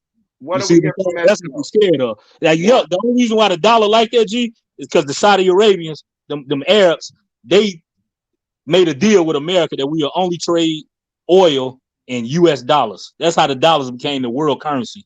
Now Saudi Arabia saying we're gonna start selling oil, in the yuan. The same shit like with the Chinese. Ain't nothing back in that shit, yup. They printed out thin air, man. That's the only reason why it was powerful. Because you can only buy US dollars. And this is why they want us to look at Africa sideways, right? This is why they when they teach us about Africa over here, why they want us to look at it as a jungle infested with all kind of viruses and shit. Because on the other hand, you know what I mean, they over there plundering Africa for all the natural resources and all of that. You know what I'm saying? Them Europeans literally went over there and just really just usurped the Africans from out of South Africa. You know what I'm saying? Now they trying to rewrite history and make it seem like they're native to South Africa, man, over there. You know what I'm saying? No, they went over there and stole the natural diamonds from South Africa, man. You know what I'm saying? And killed them Africans off. You know what I'm saying? Over there. You know what I'm saying? China, I mean, it ain't just the Europeans. China, you know what I'm saying? They plunder in Africa too. You know what I'm saying? It's like, this is why they don't want us to wake up to that. Because nowadays, with all the millionaires and shit, you can go to something like, you go to Nigeria and Ghana or something, $1,000 is $100,000 over there. Right. $1 million is a billion, is synonymous to $1 billion over there in Nigeria and Ghana, and you know what I'm saying? That's just how far the American dollar jumps over there. So nowadays, when we got all these millionaires, you know what I'm saying? Imagine if we went over there and start buying shit up, man. We'd be stepping on a whole bunch of toes, man. They don't want us doing that. So they got niggas over here distracted with a bunch of bullshit to keep our minds over here and off of there where the real value is at. Holding money phones and shit, like making us think like that's the real wealth. The real wealth is like everything that come out of the ground, though. That's the real wealth from the earth, whether it's gold, anything that come from the earth vegetables, is the real wealth. Vegetables, plant, right. That's the real wealth. But look, God damn near made me forget what I was talking about. But look, check this out. What's the common denominator with everybody that's partnering up? What's the common denominator? America fucked them up once upon a time. Gorbachev and the wall falling, America. The motherfucker dropped the bomb on Hiroshima, America. The shit with the Saudis, with the nigga that they went hunting for, nigga, the 9/11 shit. Saddam Hussein, Osama bin Laden, Bin Laden, Saddam Hussein, boom. So the opium wars in China. Then let's take it to Africa. They killed Gaddafi, the first one that was trying to switch it up to where you gotta buy the motherfucking oil in gold. Right. Switching up to gold, all gold currency, not just no dollars, nigga. Gold currency. He was switching the whole shit up. Obama, he was dangerous. That nigga ended up killed. So Africa, you know what I mean? Russia, you know what I mean? The Saudis, all them niggas got a common enemy, nigga. That's America that came through wiping shit out, bro. Period. So they teaming up, bro. Straight up. That was a motherfucking huddle up. We tired of this nigga, man. This nigga done bombed us, bombed y'all, bombed this, killed this, killed that, nigga. And they running this shit with this fake ass dollar. Fuck that. And you telling us to get any aid, we got to start pushing this gay rights shit in our country. Yeah, sanctions. They got all types of sanctions and shit in Africa where they can't do this, nigga. Let Africa run their own sanctions, nigga. Like that's why Africa got with China, nigga. So many bullshit sanctions that America trying to put on it, you know. And then America sent the black chick. This bitch been hiding the whole presidency. This whole fucking 4 years. We ain't never seen this bitch. Soon as this shit go down, they want to send her to Africa. Man, that shit ain't working, nigga. They done hooked up with the Chinese nigga. It's a done deal. Fucking right. And that's another thing. They always got somebody that they call black pushing this shit. Her. Yeah. And then before her, Obama took his ass over there pushing the gay shit. Yeah. Stop using us for this shit, man. Nothing makes me more upset when I hear these motherfuckers equating gay rights to black rights. Right. Stop it. That's what took over the black rights. It's the LGBTQ. Man, they just had a whole fucking like parade in Hollywood. And they took over the whole shit to where they was harassing people. They nigga traffic, people in traffic. They all on their cars and shit with signs and shit banging on their window. This our city. Who's this city?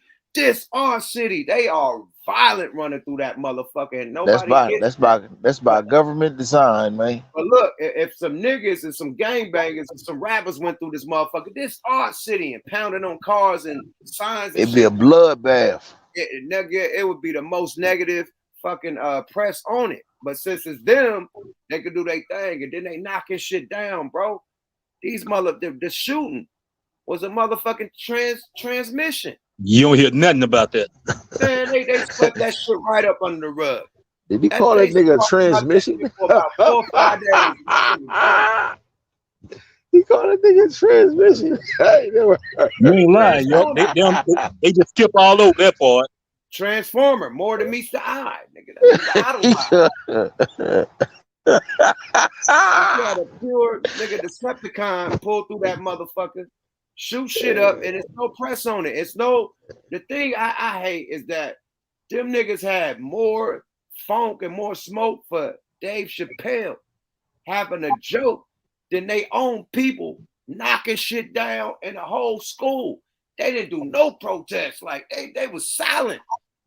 Yo, the ill part about it, I don't know how true it is, ain't been confirmed, but they saying the Hispanic down there in Texas that shot up the school, that he was one of them Transformers you talking about, man. I looked at his face. He looked like one in the face. Man, listen, man. Hey, man, I just seen the Breakfast Club, and I'm highly disappointed. And I ain't got no problem with the Transformers and whatnot, but god damn, bro. What the fuck is this world coming to? That shit, like when I grew up, when I was little, man, that shit was behind closed doors, bro. That shit wasn't, like, my uncle was gay. And I didn't know, because he didn't put that shit out there. My sister and everybody had to tell me, like, you get down. That nigga that's cleaning up the house and shit, and that's his servant, that's his boyfriend. I didn't know that, nigga. I'm thinking that my uncle balling, he got a little maid, nigga. A nigga cleaning up and cooking and shit. This is the nigga boyfriend. I ain't know. But it wasn't out there like that.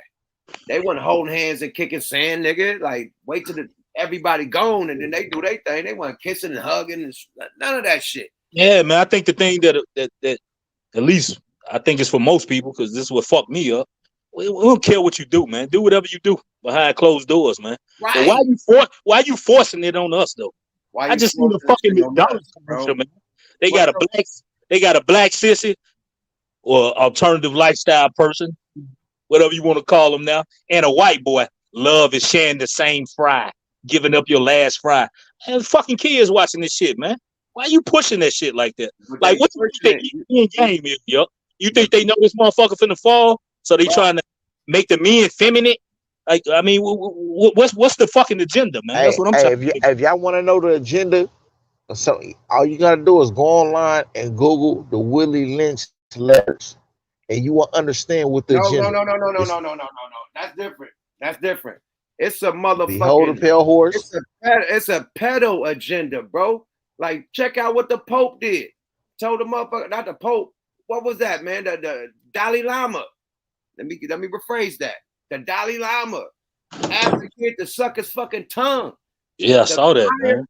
The higher ups are fucking pedos, allegedly. And they're making all these laws for these motherfuckers to be able to do what they do legally. That's what's going down. And that's why they programming our kids to be like that. So when they come across that shit, they gonna run with it because they being programmed to do the shit. Period. Yeah, it's like normalizing the shit. Normalizing the shit. So hopefully they probably won't look at it like we look at it. Oh, my nigga, let me ask y'all a question. What Dwayne Wade's daughter is doing, her son is doing, why the fuck it gotta hit the headlines? What Magic Johnson's son or daughter is doing, why the fuck it gotta hit the headlines? Because they want to promote that it's cool and that it's normal. They want to desensitize people to it. How many other people got kids? How many other ball players got kids they ain't talking about? That's heterosexual. They want to promote these kids that's doing some other shit. Why? With all the shit, hella kids, like we barely hear about Bronny. Only if the nigga played the motherfucking McDonald game, Bronny James. But we hear more about Dwayne Wade's son than Bronny James, who actually played ball because of the movement that they trying to push, my nigga. Right. All this shit going on in this world, and the only thing they concerned with is pushing that shit in this country and around the world. As young kids. Young kids, man, they say they teaching this shit in schools, man. I seen documentaries. They teaching this shit to like kindergartners, G. Hey, so this is my question, right? So what's the solution? It ain't no solution, nigga, to teach your kids not to fall for the fucking banana in the tailpipe. That's it. That's the only thing you can do. Home. Real holla. These schools ain't teaching them shit. They're trying to manipulate them. And nigga, you better handle this shit at home.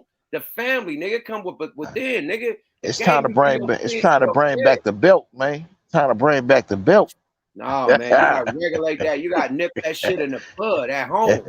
You don't play that shit, man. You don't play the bullshit on TV. You don't play the bullshit ass rap, nigga. My kids listen to jazz music and soul music, nigga. My youngest ain't never heard no Nicki Minaj. None of I don't play that shit in my house.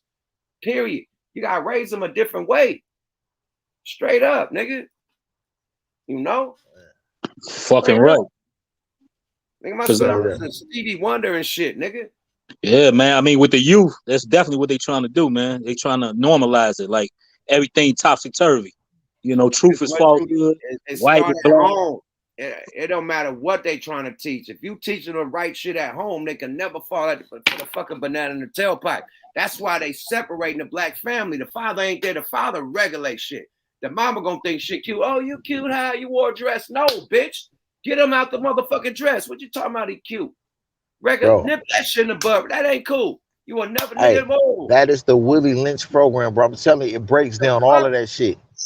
I'm telling you, letting that shit happen. Oh, that's cute. He nigga in a fucking y'all gotta go. dress. Y'all gotta go read them Willie Lynch letters, man. I'm telling you, everything we talking about is spoke on in there. How did this systematically just break down with all the like y'all touched on damn near every level that I read in that motherfucker. Don't got the LGBTQMQRWXCYW 2x to the 10th power in that motherfucking Willie Lynch. They don't.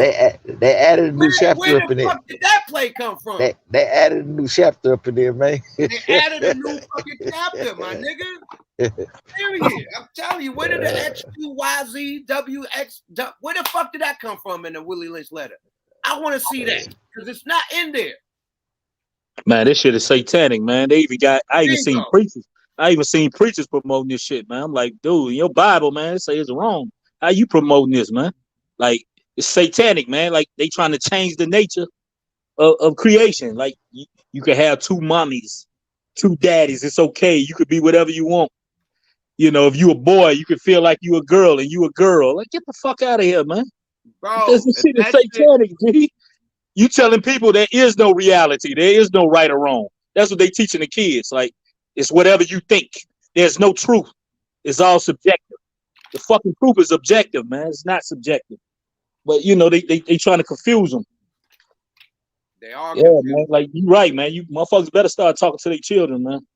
At home, real quick. And then even when my mom was fucked up, even when my fucking pops was locked up, nigga, you know who regulated and kept me good? My uncles, nigga. My cousins, my older cousins, nigga, my aunties, nigga. You know what I mean? My grandma, my granddaddy. Like, it's other people. If the father gone, nigga, it's other people in the family that could teach you the same shit. Right. You know what I mean? It keeps on saying, my daddy gone, nigga. You got an uncle, nigga? You got a motherfucking granddaddy, nigga? You got a big older cousin, nigga? Somebody lace your boots, nigga, besides these game goofy ass one. You know what I mean? When I was life, nigga. For real. Shit, when I was young, the old man down the street caught us doing some shit to whoop your ass and take you to your mama. Facts. They already knew what was up. It was like a village, for real, for real. A village of razors, period. Nigga, the next door neighbor could whoop your ass and take you right to your mama when you out of pocket. Let that shit happen now, nigga. The youngsters is beating up mama. They beating up grandma, mama, and daddy, nigga, and grandpa. So yeah, it's no rules, nigga. When the youngsters is beating up, they ain't afraid of their mom and their daddy, nigga. It's over. Yeah, man, we fell for the okie doke, man. They got all these think tanks and shit. I think these people was strategizing on that way back. Destroy the family. Everything started with the family structure. If that ain't there, ain't nothing gonna turn out right because you ain't got the right foundation. You definitely gotta have that father in the house, man. These mamas, you know, they cuffing these boys and spoiling them and shit.